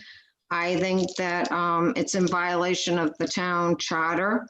I think the two previous people that were appointed are in violation of the town charter. And so I think that that makes their appointment suspect, because the only qualifications given last meeting was one is a former town council and one's a landscape architect. And that's all we learned about what you could offer as to what they would bring to this library and how they showed a devotion to it. There was no past history of supporting libraries. There's no past history of supporting this library in any way, shape, or form. So I think that speaks volumes about the actions of three of our town council members, because this should be above all this fray. And to go off on a tangent, it belongs someplace else on the agenda. It was not really to the task of this motion. And once again, I'm very disappointed in that. Thank you. All right, is there anyone else from the public? There is. Next is Laurie Kelly. All right, name and address for the record, please. Lori Kelly, 444 Ocean Road. Thanks, Jill. That is my email, but I have to say, probably Matt Mannix remembers calling me on that exact thing and asking me to intervene in this way. I did send emails, I believe, to both Dawson Hodgson and the Bound Council, and it would be interesting to see their responses, which you did not include, Jill, because I was informed by Dawson that it was too late, that it had been approved by the state in a certain way when it went through the legislature, and that we would have to live with the Belmont. And indeed, it was advertised, and you are reporting an advertisement email, and it wasn't advertised that way. So the library board, which you might have noticed, has very little power in these regards going to the state legislature. And I made the request and I was turned down. So there's nothing untoward. There's no gotcha moment there, except I'm sure if Matt was honest, he would remember the phone call that he made to me. As far as the applications for the board, yes, we would like to have Gloria Roman remain on. And there are numerous other applicants that are qualified and are advocates for the library. And again, as your last meeting before the new council, it would be prudent, as Mrs. Mannix said, that, you know, you leave it for the next council, particularly Matt, because he is not coming back one way or another. So please consider the library advocates for the library board. And it has nothing to do with really the building or the building project. But again, you know, we're on 400,000 of our budget, and no one has spoken out against that except for the people who are advocates for the library, who were named last time in the council meeting. Thank you. I'd Matt. appreciate if people do not talk about my family members and comments they made. They are members of the public like everyone else. It's the second time it's happened from one of the library zealots, Lori Kelly. It happened last meeting, and it's really inappropriate. The phone call that I remember was the enabling language on the statute. The Board of Trustees chair, Lori Kelly, called me. It was bottled up in the summertime before this email, well before it. And there was concerns about that. And I called our two reps at the time in the General Assembly from the south end of the north end of town about that. And if people remember, that enabling legislation does not mention, if you go to that statute, it does not mention a specific location. That was the phone call, and the Board of Trustees asked me to intervene, and I called our state reps and advocated so that language could get through, and then the bond could happen. So that's the conversation that I remember about that, and then we were able to get that through. And again, that enabling language did not include a specific location, and why the ad deviated from the enabling legislation, I never knew, and it's been very frustrating to me because for all these years, I've not known why that advertisement materialized the way it did. And that is what happened. Is there anyone else from the public, Mr. Holland? There is. Next is Stanley Wojciechowski. Stanley, name and address for the record. Stan Wojciechowski on Boston Neck Road. When we're talking multi-million-dollar projects, the thing I really think we should always have is a person who is thinking maybe out of the box, a person who has another idea. I want to always hear another opinion or another analysis. I always want to have the person who is not going to go along just to go along, but he's going to sit down and Pat, I know, had a set of drawings, and he had some opinions he tried to bring forth, and of course I think he was shouted down and backed off. But you know, that's exactly the type of person we need in all the projects. We need a fella who's got an idea from another perspective, so we can thoroughly analyze our project and make sure that, let's say, he's wrong, or maybe use some of his ideas. So I think what we really needed here was a couple of people like him to make sure that everything was covered. You know, he could have presented an opposing point of view, which they could have analyzed a little more carefully rather than screaming at the town council people. I would rather have heard why these other ideas are no good, and you know, that's why we went this way, and it's just stupid to go the other way, or is there other alternatives? I'm sure there's a lot of alternatives, and I'm sure you thought you got it out, but I would have been nice for somebody on the board to give the board a little hit for them to analyze it more carefully, talk about it, and so that's why I think we need to appoint him. So as going forward, he's not against the library. He just had another point of view on what to do to make this library better for this town. And maybe today, his idea is pretty good, because we can't have a mega mansion for a library. We can't have a pile of people in the building with this virus stuff. So I'm not so sure a large building that's going to put kids and old people together going forward. You know, you think, oh yeah, when a virus is going to be fixed. Well, what happens when it mutates? What happens when the next virus comes? I'm not so sure that it's fixed. I'm not so sure we're looking at packing people together. They're going to get sick. If nothing else, we have to wait until this whole virus thing is done, and we can be sure that we can pack people in a building. So, you know, the right idea may be to use all our facilities. And my grandchild, he loves the school library. You know, that's where he spent his time doing his library work, not necessarily in the center of town, but at the school library. So there may be right now, it's going to look like Pat had a good idea, keeping the existing building and maybe utilizing a number of buildings so we don't have everybody gathered in one building. So let's give him a shot at this, and it'll actually improve their decision making and their analysis. Thank you. Right, is there anyone else from the public? I'm going to ask our moderator. There is. Next is Meg Rogers. All right, name and address, please, for the record.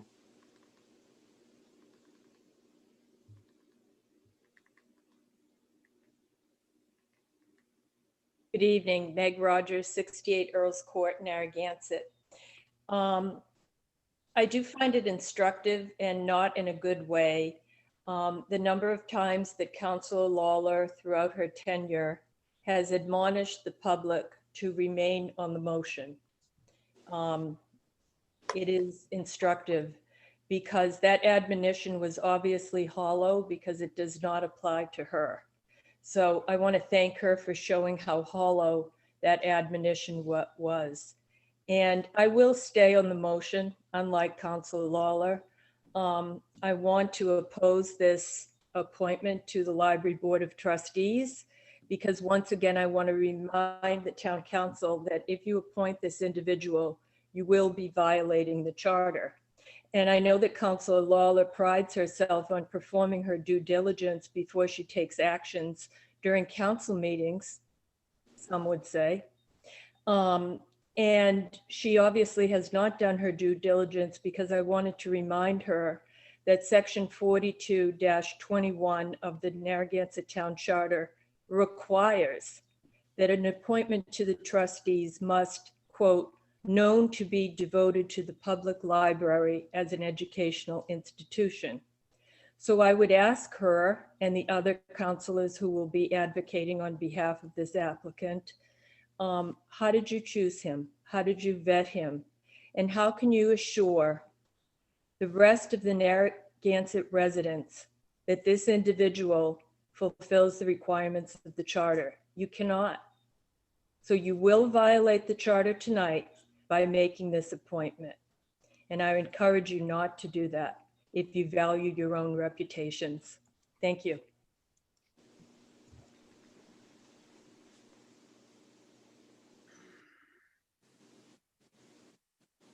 All right, I'm going to ask if there's anyone else from the public. There is. Next is Ellen. All right, name and address, please. Hi, this is Ellen Corma, 109 Westmoreland Street. I just, as a on the board with Gloria, I want to strongly recommend her. She's been a wonderful person to work with.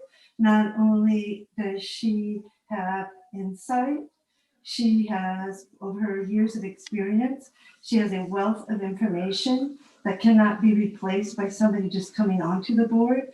And after the election, more than likely, this project will go forward. And I think a new individual could not make up what she for knowledge that Gloria already has. And she is a good person to work with. She looks at all viewpoints and she is just willing to listen, cooperate, and to compromise, which is a nice thing to see. Compromise in this day. And I guess I find it a little bit disturbing that you haven't really reviewed these applicants because I'm not sure this individual is even interested in the goodwill of the library, what Gloria has. And also, I found it a bit disappointing how we got so off topic because so often Matt and Jill have been, I remember meetings where they were screaming at people to stay on topic. And this clearly did not stay on topic. And really, Matt, as sitting in the center chair, it's your job to keep this meeting moving forward as it should be done. So this should have been limited to just a discussion on a reappointment. And again, Gloria deserves to be reappointed, and I fully support her. And I think there's no reason not to appoint her. Thank you.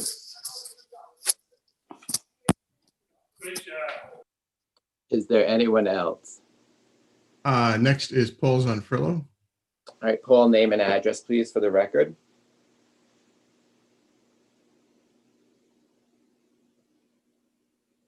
Hi, Paul Zonfrillo, 7 Windward Circle in Narragansett.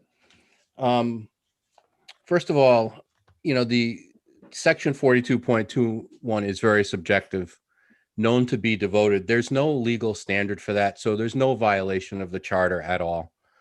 In fact, how devoted is somebody who turns away $180,000 in state funding from the library? I mean, that, and then the next year complains that the library's short on cash. It's not up to you don't have to go to Stone Soup. You don't have to volunteer for the library to show devotion to it. Now, Mr. Brady, he cares about the library, and it's really subjective for these standards. And as far as the admonishing the council about being off topic, please, my goodness, folks from the library have filled the town hall, choked the meeting, and ground the whole town to a stop. So a little latitude, and also pointing out why we need new blood and new ideas. Come on now. That's all I have to say. Thank you. All right, are there any final comments? I'm going to go around from the council members, starting with Mr. Lima. I'd just like to state, again, this whole thing has been tenuous. People are telling me I'm not for a library. I am for a library. I'm for a library that the town can afford. And we have a lot of things on the plate right now. We're in COVID. We don't even know the next direction that we're going to be in the next year. Financially, we don't know what kind of money we're going to be getting. So again, personally, I don't think we should be doing any major projects. I think we should be just focusing on running the town, hopefully being able to manage the town, keep things rolling. And the appointments, Pat Brady, he's an architect. He's got some plans for the existed building. He loves that building. He absolutely loves it. And he does go there. And for others, they love the library, but they also want to be responsible for what's going on financially. And again, once again, 400,000 was mentioned by Lori. 400,000 is what you receive from this town. You're going to get 177 from the state. Then you're left. And I don't think these 3 members that are getting appointed would leave $181,000 on the table up at Olis after Olis said, put together a plan that would have worked fantastic between the town manager, the finance director, and yourselves. 181,000 you left on the table. And then you used 93,000 of your budget taxpayer money to pay your fundraiser for the Belmont. And that should have come out of fundraising money. And then we have, which I still say should be changed over to like every department head in this town, is the medical plan. The medical plan that's costing the taxpayers an extra $6,000 on the position of librarian. That plan should be transferred over like everybody else had to. So when you take all these numbers and you put them together, you would have $857,975 in your budget, more than the 841. But again, you choose to spend the money, which you can. I'm not denying that, but I don't think you're spending it in the right manner. And for the people that just got appointed to this board, I know that they will be cautious with every penny, like we should be cautious with every penny in this town. We may be in a tight situation in the next year. And I hope that we have enough money in our fund balance to be able to help the families and small businesses that may be in trouble, because I don't want to lose one of them. Thank you. Thank you, Mr. Lima. We're going to go to Mr. Murray. Okay, boy, all over the road on this one. I'm not quite sure what an advertised bond issue of 2016 have anything to do with appointing Patrick Brady, or will that solve that previous advertising mistake? I'm not quite sure. But there is a local question 2 weeks from now. Number 3, acquisition and renovation of the new library, which is site specific. So we will know in 2 weeks. Well, 15 days. So with that said, again, we're setting a bad precedent for other committees where people want to be reappointed and not reappoint them. Okay, in my 6 years, we've never done this to any other committee, to my knowledge. Why would somebody serve on a committee when they get all geared up and they're all involved with the board, and then all of a sudden, for political purposes, that member loses their board seat? So you're setting a very bad precedent. You're leaving this 2 years on a bad note, which is that even possible? So I think we should reappoint. I have a motion. We should reappoint Gloria Roman to this seat. Do I hear a second? We're on the other motion right now. So, Mr. Pugh. Patrick, are you done? I think so. Yeah, I'm pretty much done here. All right. I know there has been someone from the public with their hand up for like 10 minutes. Yeah, Charlene. So is she allowed to speak? Jesse, why don't you go ahead and share your thoughts on the motion? She's not allowed to speak. All right, so we're banning people from speaking now. I think she swore, actually. I think several people have texted me that there was an audible swear. So we're the decorum that you ran on 2 years ago, Jesse, which really you haven't shown in the 2 years. You have been the most divisive council member that I've ever served with. Wait a minute now. Why don't you go ahead and say your piece? Thank you. He beats you by a mile, Patrick. Go ahead, Jesse. Oh, come on. That's not fair. All right. I want another vote. I'll try to stay on topic. I'm not sure what happened to this motion, but so we have I think there's about 16,000 full-time residents here in town, or about that number. It would seem like if we tried hard enough, we could possibly find someone to appoint to this board that is not suing the town, with the library being the complaint of the lawsuit. So does it make sense to appoint someone to a board that is suing that entity? So I drive a Toyota Sienna minivan, 2012. It's pretty cool. And let's say I got into an accident and I thought that Toyota was negligent, that there was an issue with the van, and I decided to sue Toyota. Should I be appointed to the board of directors of Toyota while this is happening? Does that make a lot of sense? That's essentially what we're talking about right now. Of all the people that you could appoint to this board, this is the one who's in this motion right now.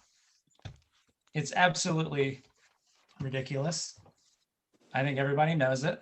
But again, this is this council, and this is the last meeting of this council, and this is what you do. So that's what we're seeing right now. Thanks. Matt, I had a question of you. Aren't you setting these guys up to be dismissed because of the charter, Matt? There's no charter violation, Patrick. It's another red herring. There is no charter violation. No charter. If someone pursues that basically our argument is, if you don't agree with me, we're going to throw you off a board. If that happens, then we're in a whole new territory. If you don't agree with me, we're going to put you on a board. What's the difference? That's not America anymore. It's not America anymore. Well, wait, it isn't. It isn't. Matt, are you in a position to tell people what America is? So, I know in my heart what I feel. You're the only one who knows. Yes, you're the only one who knows. Jesse, we're going to move on to Jill. Thank you. Matt, it's your America. Move on to Jill. Thank you. Yeah. Jesse, we've got your Jill. Miss Lawler, go ahead. It's not. No, I'm sharing my view. Right? the values of America are. I have every right to share my Reclaiming my opinion. time, guys. Go, Reclaiming my go time. ahead, Ms. Lawler. Right, thank you. I just wanted to point out, good question, Jesse, because we currently have 3 people running for town council who are suing the town and are wanting to get on. And those 3 people are Susan Sicily Bonanno, Wynn Haynes, and Lori Kelly. So I agree, suing the town should not make you a town council member. But I also want to just go back to Ms. Roman. My issue is her years of service, similar to Mr. Brunetti, who was on from 2005. She's been on since 2006. And the other members before also within that time range, if not a year or so around. The idea of fresh blood, I don't know if it was Jesse or it was Patrick, was one of you. I think it was Jesse, when we were talking about the zoning board, it's a good idea to get some fresh blood in. And I agree. I never said, sorry, I've never used that term before. Okay, so maybe it was Patrick. Somebody tonight said that, to get some fresh blood in. So I think it's a good idea. So I was talking about councilmen. I wouldn't say anything about board members. I'm regaining my time, Patrick. Talking about councilmen. So I just think it's a good idea to have some fresh blood in. Pat Brady's already sent over some drawings that he's taken a look at the current existing site. He does love the library. He has a lot, and I don't know what the spectrum is. You have to have a certain level of a library to want to be on a board, or do you have a certain amount of fiscal responsibility where you see a board that's kind of out of control fiscally, and you say, maybe I can add something to that, and you want to volunteer your time because you want to help the town through. Because remember, what's unique about the library board of trustees is the town council gives them a lump sum of money, and then we walk away. We do not have the authority to oversee how that money is spent. So it's really important that we have some people who want to be on this board for fiscal responsibility to try to make sure that those budgets are balanced. Thanks, Matt. All right, thank you. And my vote for these committee memberships is in line with my concern about keeping us in the top, one of the top 10 lowest tax rates out of the 39 cities and towns, and my concern that I've expressed about maintaining a strong bond rating and a healthy bond rating for the town. All right, so all in favor of the motion to appoint Pat Brady, we'll call the votes. All in favor, starting with Mr. Lima. Richard Lima, aye. Mr. Murray. No. Mr. Pugh. No. Ms. Lawler. Lawler, aye. Matt Mannix, aye. Motion approved, 3-2. Our next item is 21, a motion to adopt a resolution extending the existing administrative compensation schedule for fiscal year 2020 to 2021 with no changes in the schedule. Is there a motion? Jill Lawler, so moved. Is there a second? Richard Lima, second. All right, I'm going to turn it over to Jim Tierney, our town manager, regarding this item that he has put on. Go ahead, Jim. Hello again. The administration schedule is for the non-represented employees, non-union members, senior staff, and the list from last year, the schedule had expired. The resolution expired at the end of fiscal year 20. And I'm just putting this before the council to extend it at the current ranges for fiscal 21. Recognizes that the ranges will not go up for this fiscal year, but we wanted an active one in place. And that's it. All right, thank you very much. Any initial commentary from the council? Mr. Lima. None at this time. Mr. Murray. Thank you, Jim. Mr. Pugh. No comments. Ms. Lawler.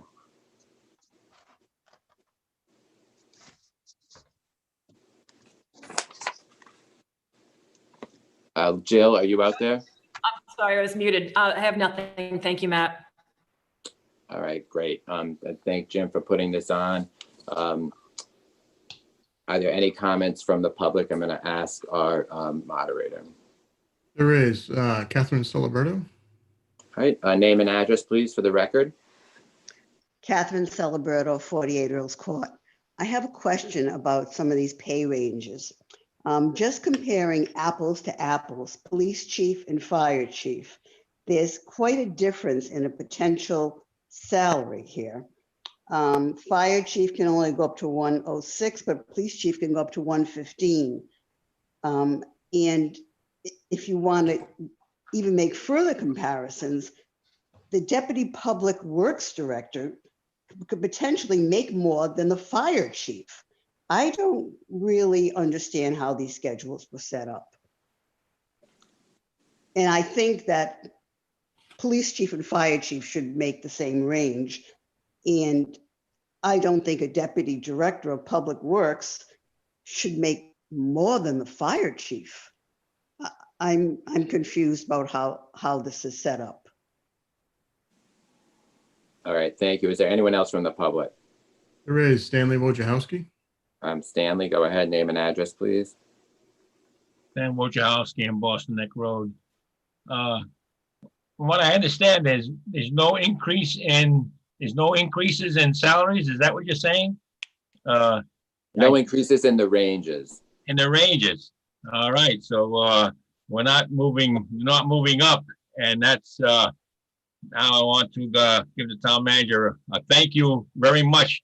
From a taxpayer's point of view, this shows some fiscal responsibility as we try to hold the costs down as best we can.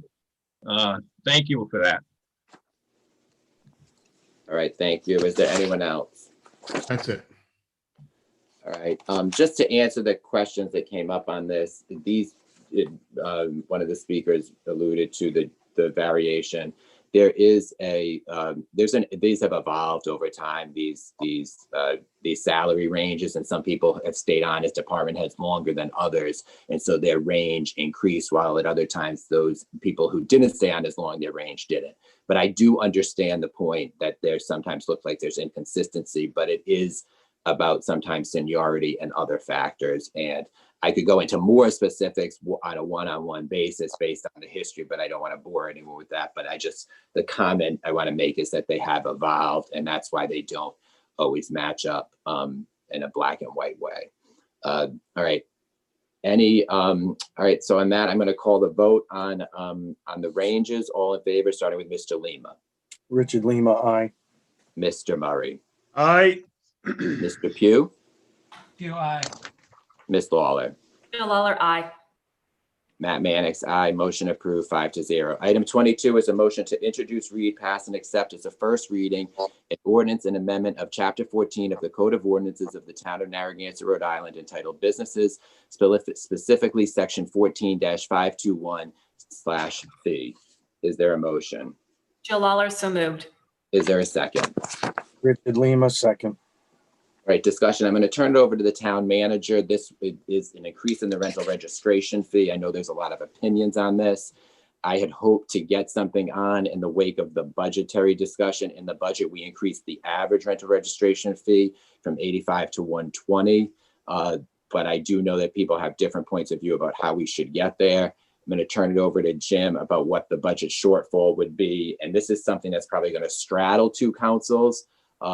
And it's probably the number one business item that's going to need to be addressed by the new council, because if we get a first reading in, they're going to be dealing with a second reading. But we do need to do this because we don't want to have the budget shortfall, and we don't want, and we do want to make sure we get our registration forms out in a timely manner. So I'm going to turn it over to Mr. Tierney. Thank you. The fiscal 21 budget was passed with the projected increase from $85 to $120 for the rental registration. Again, on an average. The several town council members have already brought it to my attention that they'd like a comprehensive review of the entire rental registration program to include seasonal rentals, year-round rentals, Airbnb, and these internet-based type services for lodging. That will be an extensive project, which will involve input from the solicitor, the fire marshal, building official, the entire town council, and the public's input. And I would recommend that any other amendments to this rental registration be addressed at a later date. But the difference in the fee collection from 85 to 120, it would be a $94,000 shortfall in the budget if we did not go up an average of the 120. But the rental registration forms are mailed to landlords usually in October, and all fees are due by December 31st.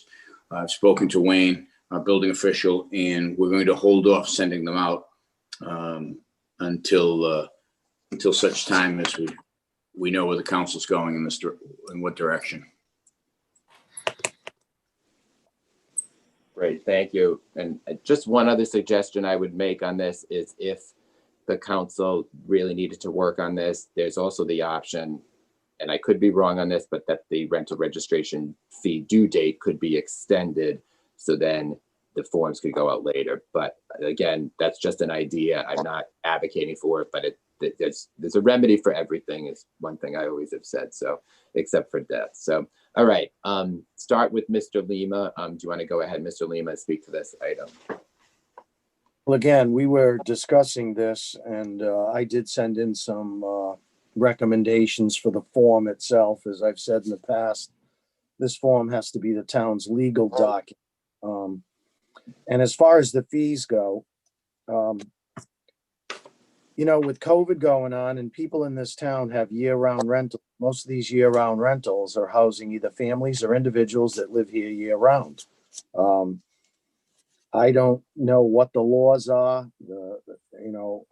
A solicitor would have to chime in with this, but you know, I would like to waive the year-round rental registration fee for the people that live here year-round.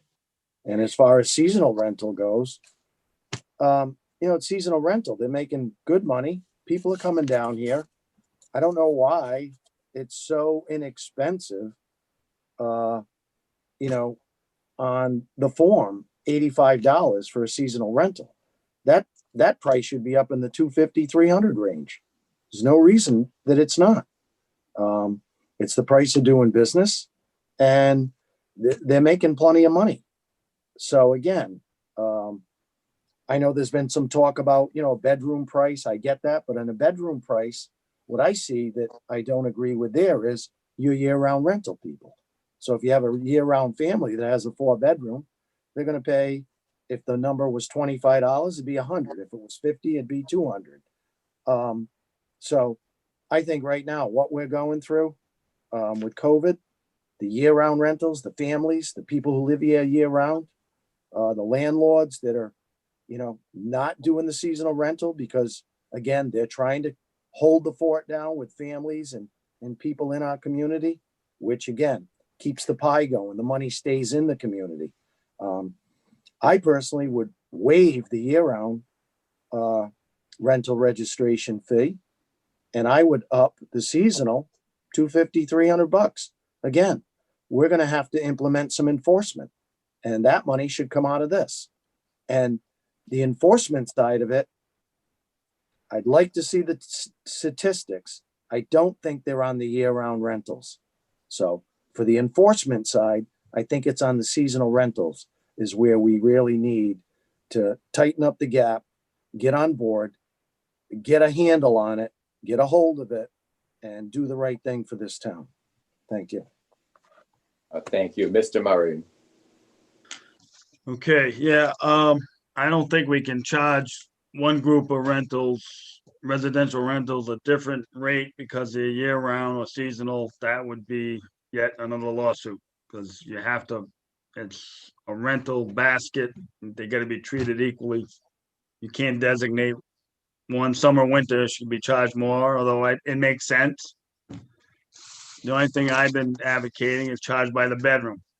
Most of our year-round rentals are between 1 and 3 bedrooms. It's the higher ones that are 4 to 6 that are the, summer, winter vehicle for rentals. So, but we got to do something because we're going to have a hole in the budget of 94,000, as the town manager said. We got a new 3 student and a 4 unrelated. So we're going to need revenue to put something together until we can, the new council can figure this out. So temporarily, I'm good with the 120 for this and following the advice of the town manager. Thank you. Mr. Pugh? Yeah, there's definitely some good ideas on different ways to implement and get to that number. But like Patrick said, and like Jim has said, we're 94,000 short without raising this. So I support just a straight increase for now, for this year, to 120 per unit. Keep it simple. And the next council is going to be the one that looks into different ways to get to that number, and hopefully ways to help the year-round rentals like everybody wants to do. But for now, this is just this is the fee that we need to be at. So I think just a straight raise. All right, thank you, Ms. Lawler. Thank you, Jim, for this. I do have one quick question for Mark Davis. I believe he is on tonight.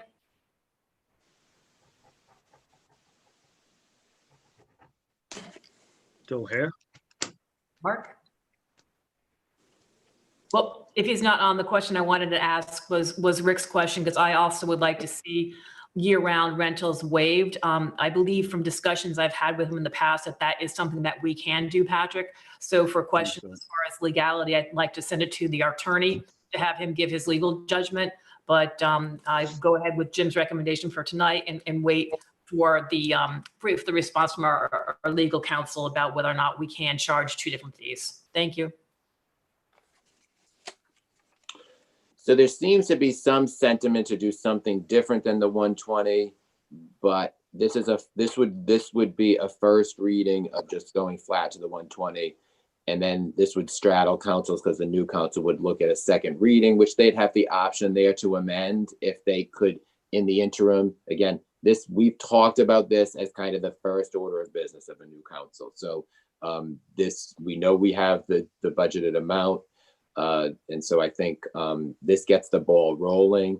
And even if this first reading were to go through, there could still be a new first reading with some kind of tiers. But I think that we would want to maybe, as part of this conversation, have some direction to the solicitor to at least give us advice on tiers or per bedroom or something. So Terry, if we can just document that as part of the conversation, even if it's not in a motion format, I think that would be worthwhile.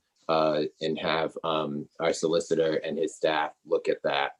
So with that being said, I'm going to turn this over to the public. Do we have anyone from the public? I'm going to ask our moderator. We do. First is Stanley Wojciechowski. And name and address, please, for the record. Stan Wojciechowski, up Boston Neck Road. I guess we need money, so there's two ways to get the money. I know you can increase fees, and that's a typical government program. You continue to increase fees and taxes as much as you can. But in this situation particularly, I got a couple of documents. The last 2 weeks, I don't think there was any college party problems. It said zero. And that lets me think that we need to reduce the staffing for enforcement of these so-called college rentals, especially now due to the virus. I guess they can't have the parties as large as they thought. So especially this year, we're not going to see any party. They're going to be policed based on COVID. Never mind the nuisance. So I advocate that we need to reduce the staff that's enforcing these nuisance issues, and that's how we get the money. That is now based on the data for the last 2 weeks. So I don't know, I don't know how long it's been. Haven't paid attention, but that alternative I want to see. Don't increase our fees, which is like a tax. Let's reduce the staffing if it's possible. Let's analyze it. Let's get some part-time staffing rather than full-time. I don't know how many full-timers we have, but can we get part-time so we can reduce it very quickly when need be? I'm afraid that we hire somebody and all of a sudden we got so much staffing for all these nuisances that we had. And are they still there and sitting around now because there's no nuisances? I don't know. I don't know that. All I know is I think we did plan for the nuisance problem, and the nuisance problem may be going away at least for this year, and I don't know how long forward, but that's where we save the money. Cost cutting, not increasing fees, taxes. Thank you. Thank you. Do we have anyone else from the public? We do. Next is Catherine Ciliberto. Catherine, name and address, please, for the record. Catherine Celebrato, 48 Earls Court. Well, it's no secret that I advocate that the seasonal rental fee should be up to over $300, but that's not what I want to speak to. I think there's a lot of moving parts to this. There are a number of subsidized rentals in this town: Beechwood, South Winds, Fieldstone Apartments, many others. And I don't know that we can legally charge these people a fee. Now, I know Beechwood, South Winds, they're going to have to pay this fee on every single apartment. It's not going to affect the renters, their rent, because they can only, the law only allows the owner to charge a certain amount, 30% of a person's income.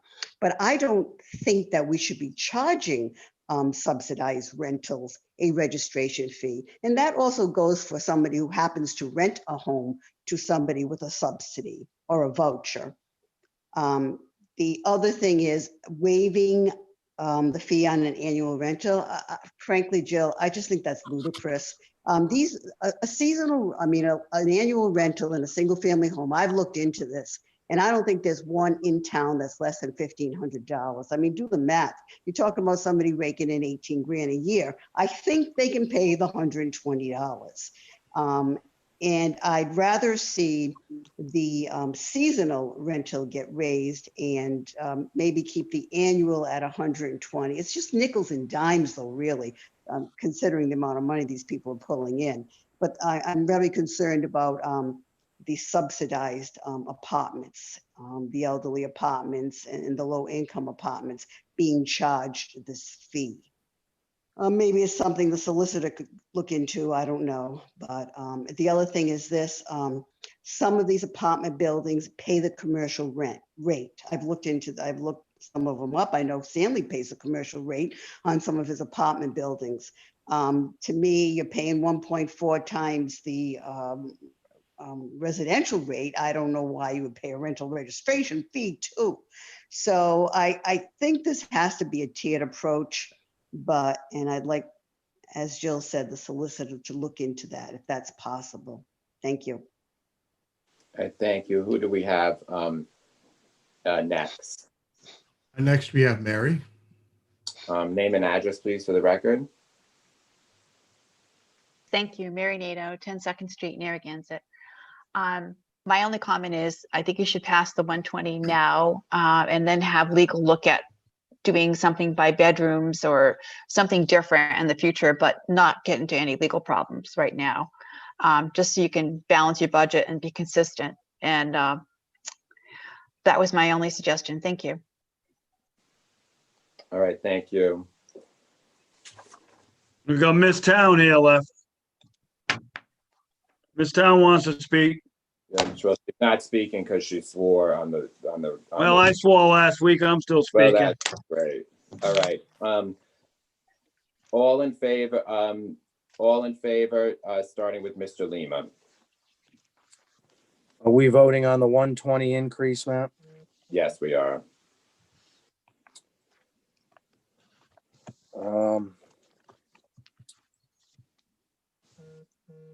Richard Lima, I abstain. Okay.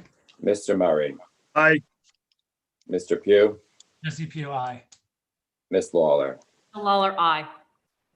Matt Mannix. Aye. Motion approved 4-0. Item 23 is a motion to cancel the regular town council meeting scheduled for November 16th, 2020 due to the governor's executive order 20-82, which extends all Rhode Island election certifications up to 30 days. Is there a motion? Move that motion. Is there a second? Second. All right, discussion. This item comes from Patrick and Jesse. So, Mr. Murray, would you like to speak to it? Sure. Okay. Theoretically, because the governor last week or the week before, Executive Order 2082, extended the certification of an election from 2 weeks to 30 days. So theoretically, we could have an election November 3rd. and not seat the new, and have this meeting on 11/16/2020 and seat this council instead of seating the new council, which I'm not quite sure if that's ever happened. So it would create a lame duck session that would be the lamest of lame ducks that ever landed on a pond. So I think we need to cancel that meeting. In the event we get recertified, we could have another meeting to swear everybody in and then move into the December 2nd meeting, or 7th, I think the December 7th meeting. So just an up and down vote. Yep, and I'll add a little bit to that as well. So during the primary that just happened, it took the state 10 days to certify the results of the primary. And that's obviously going to be a lower number than what we're going to have in the general election. So 10 days from November 3rd would be the 13th. If it takes a little bit longer, a few days longer, we could easily have a certified results after the 16th. So like Patrick said, what that would do is it would lead to a situation where any of us, there's no guarantee that anyone sitting here right now will or will not get elected. We don't know the results. So the result would be people that lost in the election serving on a council and making decisions on the 16th, which would be, in my opinion, a little awkward, a little embarrassing, I think. I wouldn't want to be in that situation. If you look at the charter, under council meetings, section 2.1.6, what it says is the first meeting of a newly elected council shall be held on the first Monday following certification of the election of its members by the canvassing authority. So what we'd be doing is canceling the 16th meeting now. As soon as the election is certified, that next Monday would be the first meeting of the new council. It just makes sense. There's a decent chance that we wouldn't have the results till after the 16th. So I think this is just done in an abundance of caution and makes sense. And there's really no harm to doing it. Is there any other commentary from the council, Mr. Lima? So basically what you're asking is that what if this was to take 3 or 4 weeks? I mean, what's the time frame? I mean, could it take longer? So the governor's order, so the State House is going to be shut down as well? Nobody's going to be working at the State House? It's going to be shut down? Are you asking a question? Well, I'm just wondering. I mean, so we're not going to have any government at all. We're just going to let government shut down in Narragansett. We're not going to do the regular routine things. I think I'll tell you one thing you don't have to worry about on the 16th is, I know for myself, don't worry, taxpayers, I won't be spending $2.8 million on a building that somebody else did. So you don't have to worry about me spending money foolishly in this town. It's too late. We already own the building. But I think ordinary business should be conducted. I don't think you should just shut down. We go a month all the time without having a meeting. We have canceled meetings. We've had gaps of a month without any town council meetings. So this would be no different. We canceled the meeting before the election. We're supposed to have a meeting on November 2nd, and we canceled that meeting. I've been in meetings where we had a meeting and then have the election the next day. So that's, meetings come and go. But why create a lame duck session when there's no need to?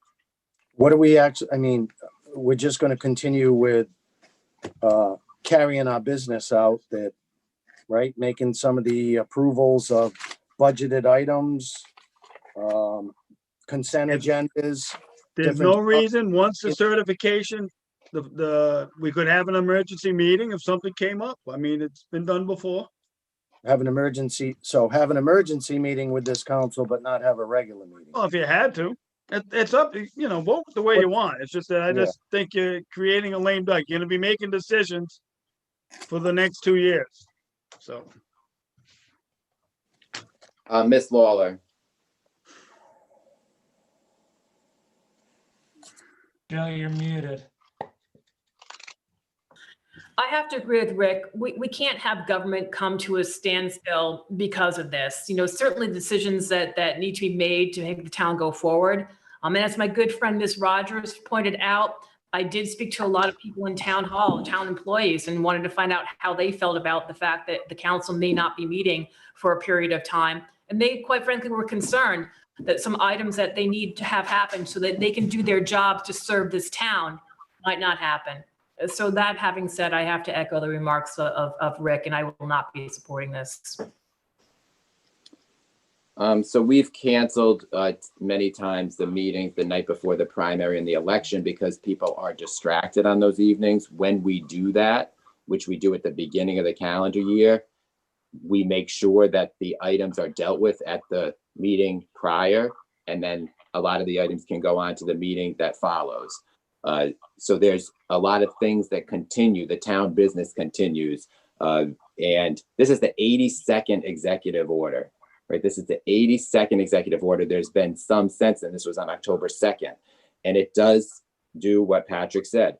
14-day period set forth under Rhode Island general laws for the opening and certification of mail ballots is hereby suspended for the general election.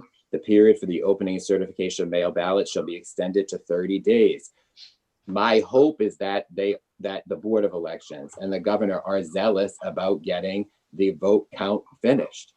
That's their responsibility. And this government by executive order is its own set of problems, but it's not a problem that any of the five of us created.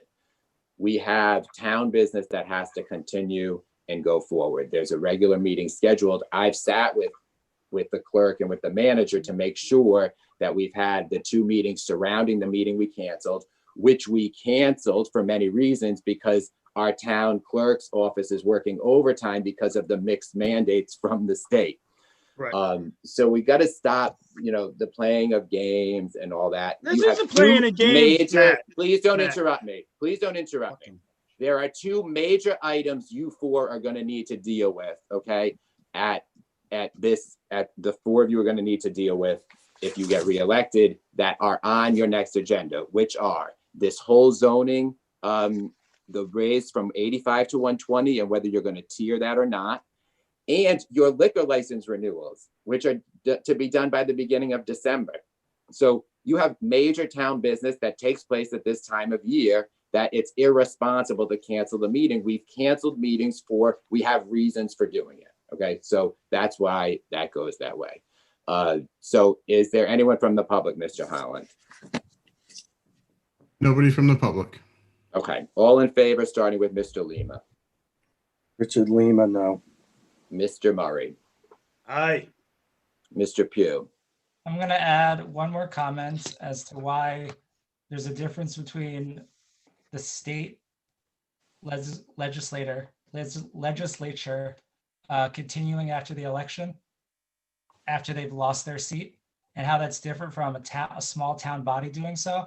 When you're in a body with maybe 100 or 50 other members, if you've lost, there's not much you're going to do on your own that's going to cause any damage after that, right? Because you have to still vote with a large group of people, and you're not going to do anything because you're going to have your vote gets diluted. Town council, if you lose, you could do anything you want the next meeting because you have 5 people or 4 people.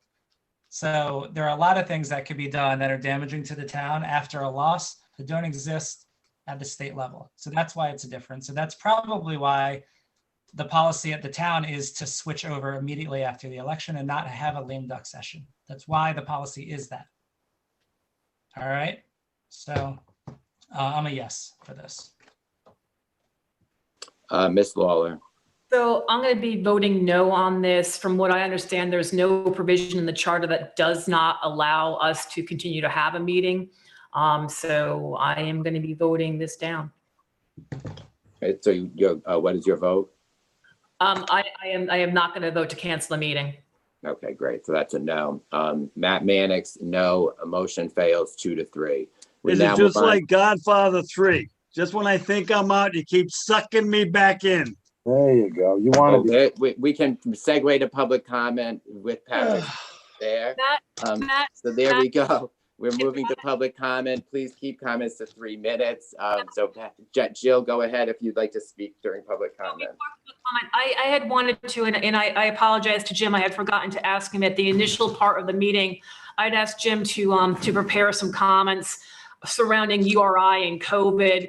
I know that Jim has reached out to the university this week, as well as Chief Paddington, speaking to them, and just to give us an overall summary of what's going on, what's URI doing to try to help Narragansett, and what is Narragansett doing to make sure that these rules are enforced by URI. Hello again. I have been in contact with URI and RIDO and the governor's office on this. And I spoke with Kelly Mahoney up at URI last week, and she responded back, gave me some information that we talked about during the call. They have advised us if we've come across any students violating the quarantine or COVID rules, they've given us a direct contact at the university to deal with. We can report them directly to them. They've shared with us their conduct investigations, and 14 of 73 conduct matters were related to COVID-19. And 2 students were placed on emergency suspension. 3 students were placed on probation. And they do have a new guide for COVID-19 for the students. It lays out all the rules, regulations, penalties. They say they are taking it seriously. And this most recent email and the conversation we had Friday, I think they are. I think they're probably doing as best as they can. But I do want to remind people that in the last 4 weeks, I had asked the university for numbers regarding URI students that live in Narragansett. And over the last 4 weeks, 81% of the new cases are from URI students.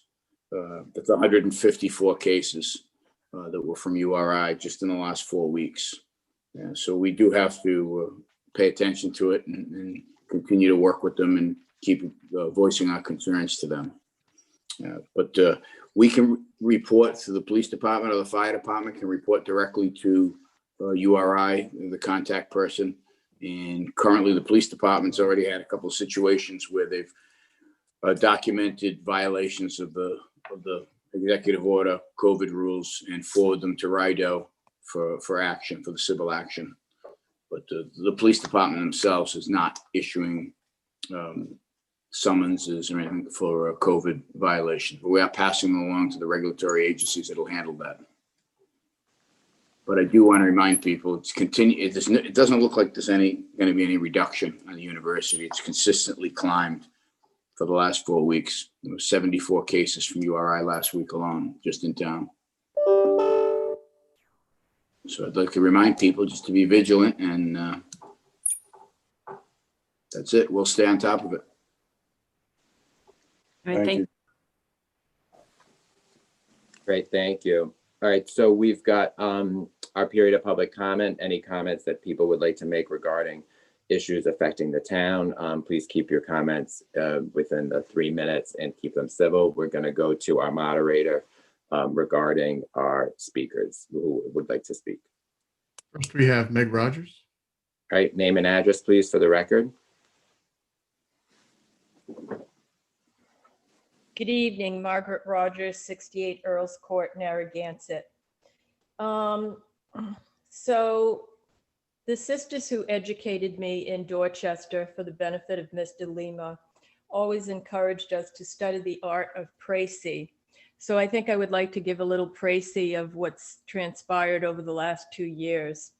First of all, Jill, thank you for doing your due diligence this evening and showing us that email, because what it served to highlight was the prudent, deliberative, and cautious individual that Lori Kelly is, and why she has served us with such distinction, and why the Rhode Island Library Association, out of all the 39 cities and towns, chose to recognize Lori Kelly as the 2019 Trustee of the Year.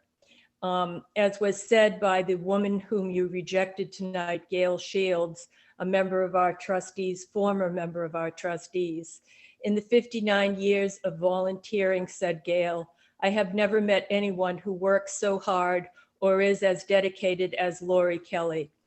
we all were incredibly proud of her, and we're proud of her more so after seeing that email tonight, seeing that she was exercising such caution prior to our purchase of the Belmont building. So thank her for that. Second of all, as you lie in your bed at night, the three naysayers in the council, I wonder if you will ask yourself, did I leave my town a better place? Did I try to unite the community? Did I try to coalesce people and bring them together?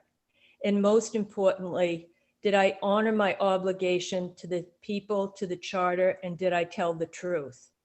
I hope you will do a little bit of self-reflection and ask yourself that, because those questions are worthy of your examination of conscience. And Mr. Mannix, I wanted to agree with you wholeheartedly as you exit the Narragansett Town Council. I couldn't agree with you more. There is a remedy for everything, and that remedy is called voting, and we are all looking forward to the election in a few weeks. Thank you and good night. Right, who do we have next, Mr. Holland? Next is Sue Amoruso. Name and address for the record, please. Sue Amoruso, West Bay Drive.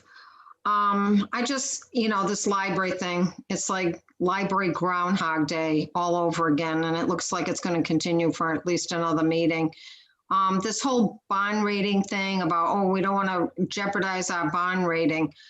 No matter what we do, if we do a library, and now I'm wondering, the ABCOR person at the town council workshop or work session, because it wasn't a public workshop, said that there was no appreciable difference in price for all three sites.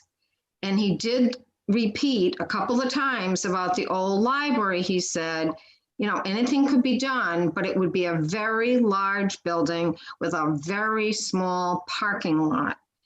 And he also said that the nooks and crannies are not part of a modern library. And he mentioned the clear line of sight, which he said Belmont had. And also the old building is in a much more prone flood zone. So this whole bond thing about it costing so much, Patrick did have his excellent PowerPoint, and we've never seen one from Mr. Lima. We keep on hearing them verbally, but we can't see them up on a screen, so we can really see it in black and white and follow it and be truly informed. Showed a minimal cost per home. I don't want to misquote, but I think it was about $40 a year, something like that, not a hardship. And 67% wanted that library.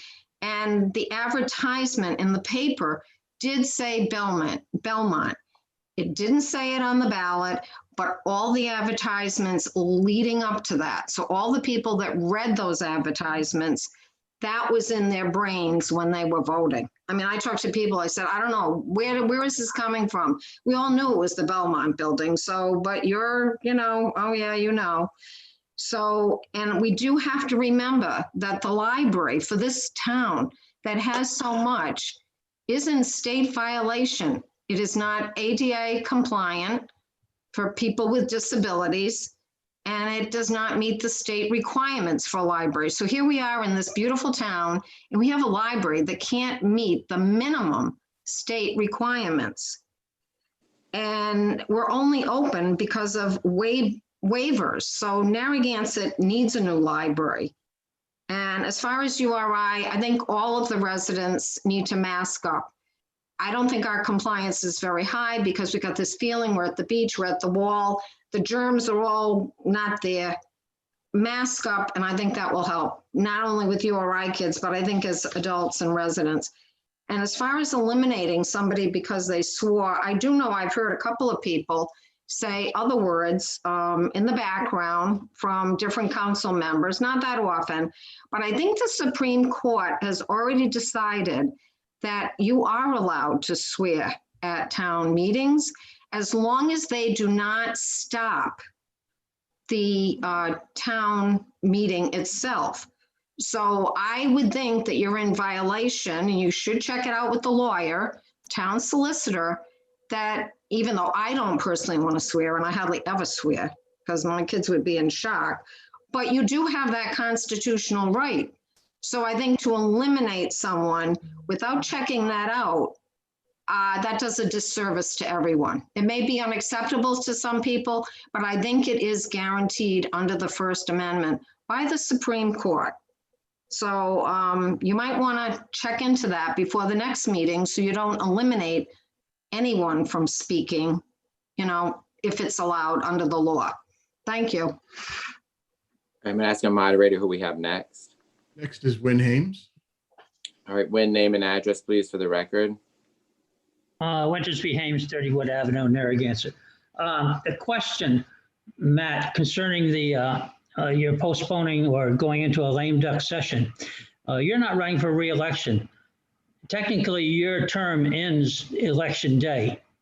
Can you continue to have meetings after you're not even on the ballot or not getting any votes?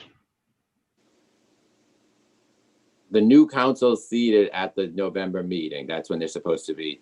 So, I mean, I have no intention of being at another meeting, but I don't think it should be canceled either. So, I mean. So there will be 4 people at the meeting. And encourage the governor to count quickly, Win. Encourage, you know, I mean, I think the problem doesn't lie here, right? We canceled the first meeting in November because our town is overworked. People are distracted. Yep. So if a hurricane hits on November 10th, yes, I would still be here and we'd have to put an emergency declaration. So yes, to answer your question, that would be, I'm still serving until the 16th. Till the 16th. That's always been my understanding, but you know, I could be wrong, but you know, it's never come up as an issue. It's true. Hopefully it doesn't. And hopefully that's what. Let's just stop with the red herring. I mean, like. No, I was just asking a question. I know, Win, but I mean, it does get a little tiresome. I mean, you've been around a long time. No, but you know, Win, you've been around. You know that the council, and if there was an emergency on November 5th, the council would have to meet, and you wouldn't have certified election results. And I'd have to make a decision if I would attend that meeting if there was that situation. But right now, the 16th. That's the date, right? The 16th is the next meeting. And our hope is that the new council is seated by that time. Okay. But I hope. Okay. What if you're in the Senate? They're not sworn in until January. Okay. He knows all the They're rules. not. I mean, the lame duck session is going to take place at the General Assembly. That's already been talked about. You've all heard about that, right? Haven't you all heard about the spending and borrowing that's going to go on? That's the lame duck session that's going to take place. Just so everyone's aware, that's what's being talked about. We're going to have there could be potentially some special election around the holidays regarding emergency spending measures that they're going to send to the voters. That's all that's what I'm aware of what's going on at the General Assembly. But is there another comment? Mr. Holland. Next is Stanley Wojciechowski. Stanley, name and address. Wojciechowski, Boston Neck Road. I just want to bring back to mind that this library issue. This library, you know, the big building library idea was started years ago, and you know, sometimes ideas become obsolete. New data causes some of the old ideas and designs to be inappropriate. We must modify and change based on the latest input, the latest data. And right now, to me, it looks like a large building of any sort anywhere is not appropriate for a library at this time. Now, whether we wait a year, 2, 3, 5, I don't know. But at this time, we should not be looking at a large building for our people to be inside of.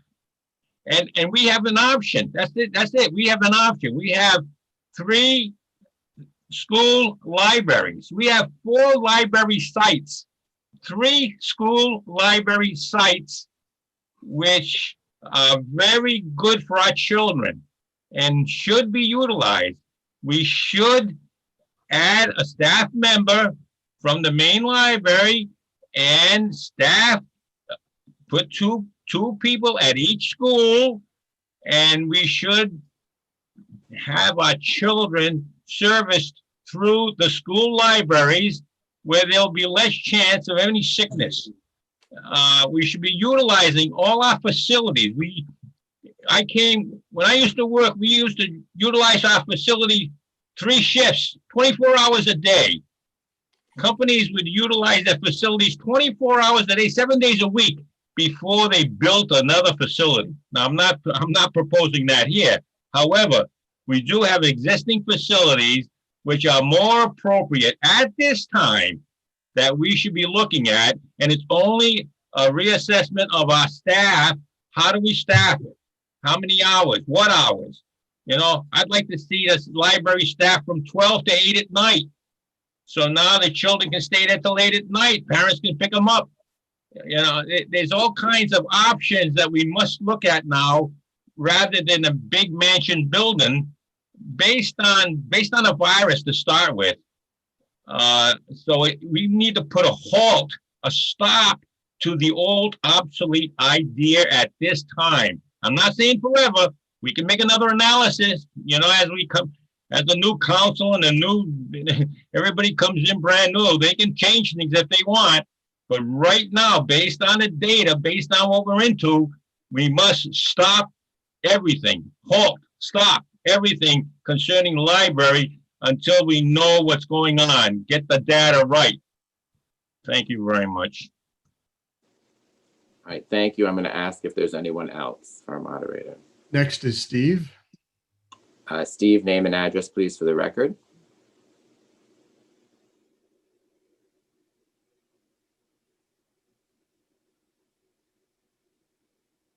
You're muted, Steve.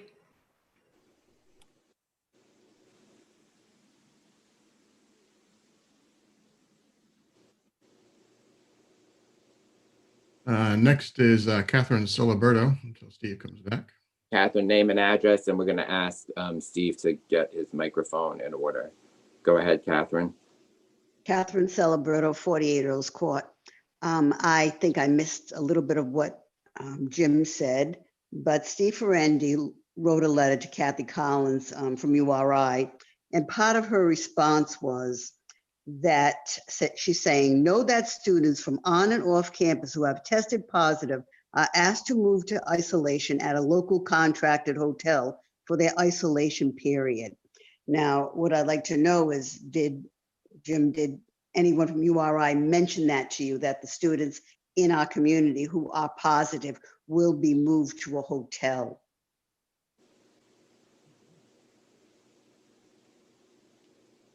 Jim? Yeah. It's not question and answer time. Oh, I'm sorry. Forget about that. I'll give you a call tomorrow, Catherine. All right, but you know, this is a statement from her. I'll send it all to the town council member. She is stating that the kids in the community who are positive will be moved to a hotel. Okay. Thank you. Thank you.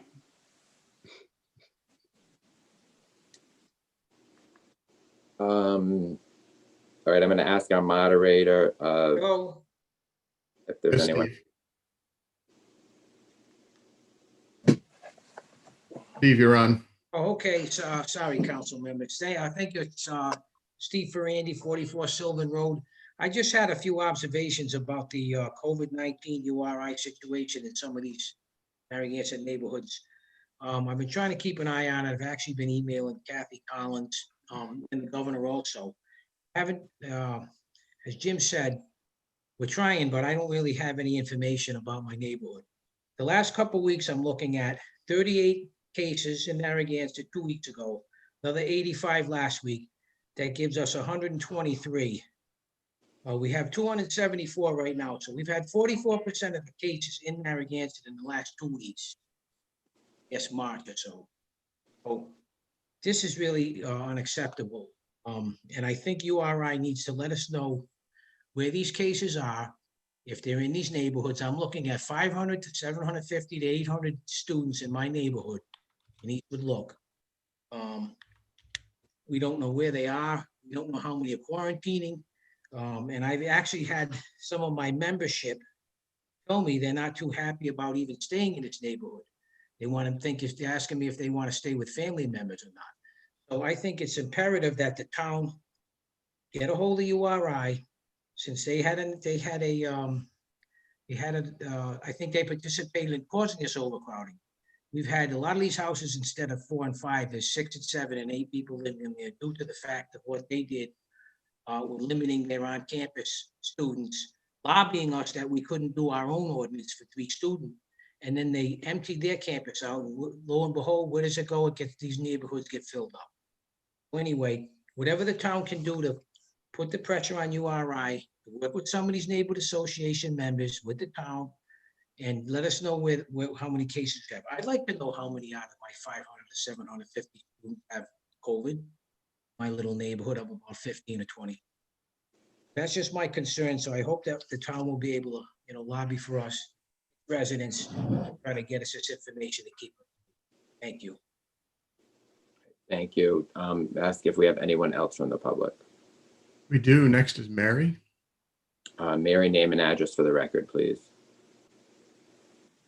Good evening, Mary Nato, 10 2nd Street. I do think we should do more about finding out where the URI students are in town, and also protecting our residents and making sure that we're all healthy. But I wanted to talk about what Stanley said.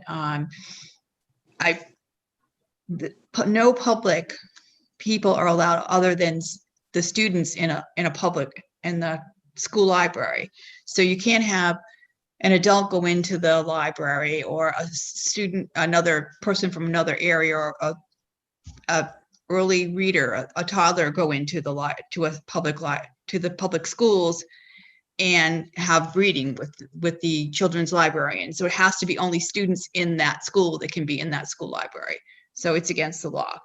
And also, I wanted to mention that the pandemic is basically a 100-year event. So if we put the new library in, it's going to take, we haven't done any of the engineering plans, so it's all going to be several years before everything happens. And so in the meantime, we can plan to have this building done. So thank you. All right, thank you. Do we have anyone else? I'm going to ask our moderator. We do. Next is Christine Lennon. Christine, name and address for the record, please.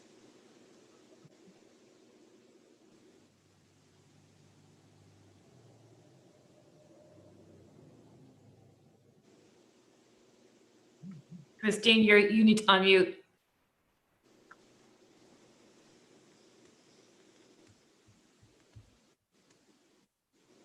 She did lower her hand. Next is Lori Kelly. All right, name and address, please, for the record. Lori Kelly, 444 Ocean Road. Yes, I just, hopefully this is the last meeting of this council, and I do want to remind everyone that when you go out and vote, please remember that the library has been defunded. A lot of the councilmen have spoken about defunding the police and how that's horrible, etc. Defunding any department, really, we as a community, we should not be defunding any department. And again, this is 2 years in a row that the library department has been defunded. It is a municipal library, unlike sometimes when we have announced, the council has announced other views of the library. And again, this is the most important issue facing the library issue, because you cannot move or build or renovate anything with state money without putting your house in order and supporting the library operating budget. And again, for 2 years, this current council, and we know, how everyone has voted, has defunded the library. So please, vote on November 3rd, and hopefully we have a new way forward. Thank you. So Matt, I'm going to make a comment on that, because again, it keeps throwing the dagger out there. Defunding the library. You left $181,000 at the state, OLS. So you've defunded your own library. Don't say that this council's defunded it. You've defunded it. You left $181,000 up at OLS on the desk. And then you choose to use your money in ways that I don't think I would or anybody in business would, where you roll the money around, paid a fundraising person that should come out of fundraising. And as I explained before, if you put all the numbers in order, you would have $857,975, which is more than enough to fund that library. But you choose to keep saying we are not funding it. No, you choose not to take the money that's offered to you. That's what you've done. Thank you. Right. Is there anyone else from the public? Next is Ellen. All right. Name and address, please, for the record. Ellen Corma, 109 Westmoreland Street. So again, Ricky, you throw out these numbers. Oftentimes you throw in a multiplier and you come up with these numbers and we're really not sure where you're coming from. People have actually tried to do your math, but it doesn't really add up. So again, as other people have said, put up a PowerPoint and display it, because what you do just doesn't make sense. And Ricky, the facts are you, Jill, and Matt have defunded the library 2 years in a row. I want to point out, Ricky, that the first year you didn't fund us because we had a reserve. Like many other departments in the town, we had a reserve. Now you're not funding us because we don't have a reserve. That's a little odd. So what is it? Again, do your PowerPoint and show us. And when I wasn't even going to address it, but you keep bringing that up. You're shaking your head, but do your PowerPoint. The record again, you, Jill, and Matt defunded the library 2 years in a row. And that is an extremely important issue for this upcoming election. Now, what I really wanted to say is I'm very happy this is the last meeting with this council. I'm very happy. I have belief, but I should say, I want to thank Jesse and Patrick for hanging in there with this divisive council that was led by Matt Mannix, which started when you usurped the center seat from the very beginning, and it really hasn't much changed from the 2 years ago. But again, I want to go forward. I have great hope that we will have a certified election and we'll have a new council by the next meeting. And I guess, I mean, I just want to remind everybody, we do have a town manager that we're paying to do a job. And I'm pretty sure this town manager is capable of running the town for a couple of weeks without a town council meeting. And if he can't, well, then maybe we should change the job description. But again, I want to get to my main point, which is, again, thank you to the two council members for hanging in there. Get out the vote, because as Ricky says, we need fresh blood. And I'm really looking forward to the election because I think we're going to have a good change. And I think hopefully it'll be a council that can work together. And really, yes, I'm very pro-library. That's my stand. But my second one is that people who can actually work together and compromise. I have yet to see Jill, Matt, or Ricky compromise on any issue. And I am pretty much decided, except for my last vote, of who I'm going to decide to vote for. And it's a person that I feel that can compromise. And I hope that other people will do as I do, is to look for people who can work together as a team to bring this town, or to make this town the very best town it can be. Thank you. Just because I was mentioned, just so they know where I get the figures. Here it is right here. All the figures that I use are right in the library budget. The budget that you people put forth, the 93,000 that you spent is right here. So it's all you got to do is look for it. It's not that hard. So again, you tell me I'm throwing numbers out. It's right here. Here's your budget. Here's the highlights. That's your budget. There's the numbers. Tell the taxpayers where it is. There it is. And you left $181,000 up at Olis. I don't think there's a person in this town that would leave $181,000 on the table.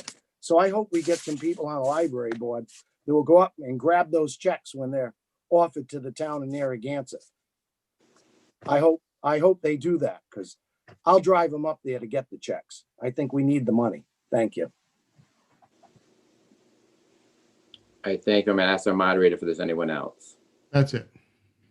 All right, so I just wanted to say goodbye. I've enjoyed serving on the town council, and I just want to say goodbye with this old Irish blessing to the people in Narragansett. May the roads rise up to meet you. May the wind be always at your back. May the sun shine warm upon your face. The rain fall soft upon your fields. And until we meet again, may God hold you in the hollow of his hand. Thank you. God bless. And I'll take a motion to adjourn. Motion to adjourn. So made, Jill Lawler. Is there a Second. second? All in favor, starting with Mr. Lima, Richard Lima, aye. Thank you Mr. all. Murray, Aye, and may we Mr. fully Mr. fund the Pugh. library. Mr. Aye. Pugh, Aye. Ms. Lawler, Jill Lawler, aye. Matt Mannix, aye. Motion approved 5-0. Good night, everybody. Night, Take Narragansett. care. Adios. Good night, Narragansett. Smoke 'em Thank and you. together. Get out and Night. vote. Get out and Right. vote.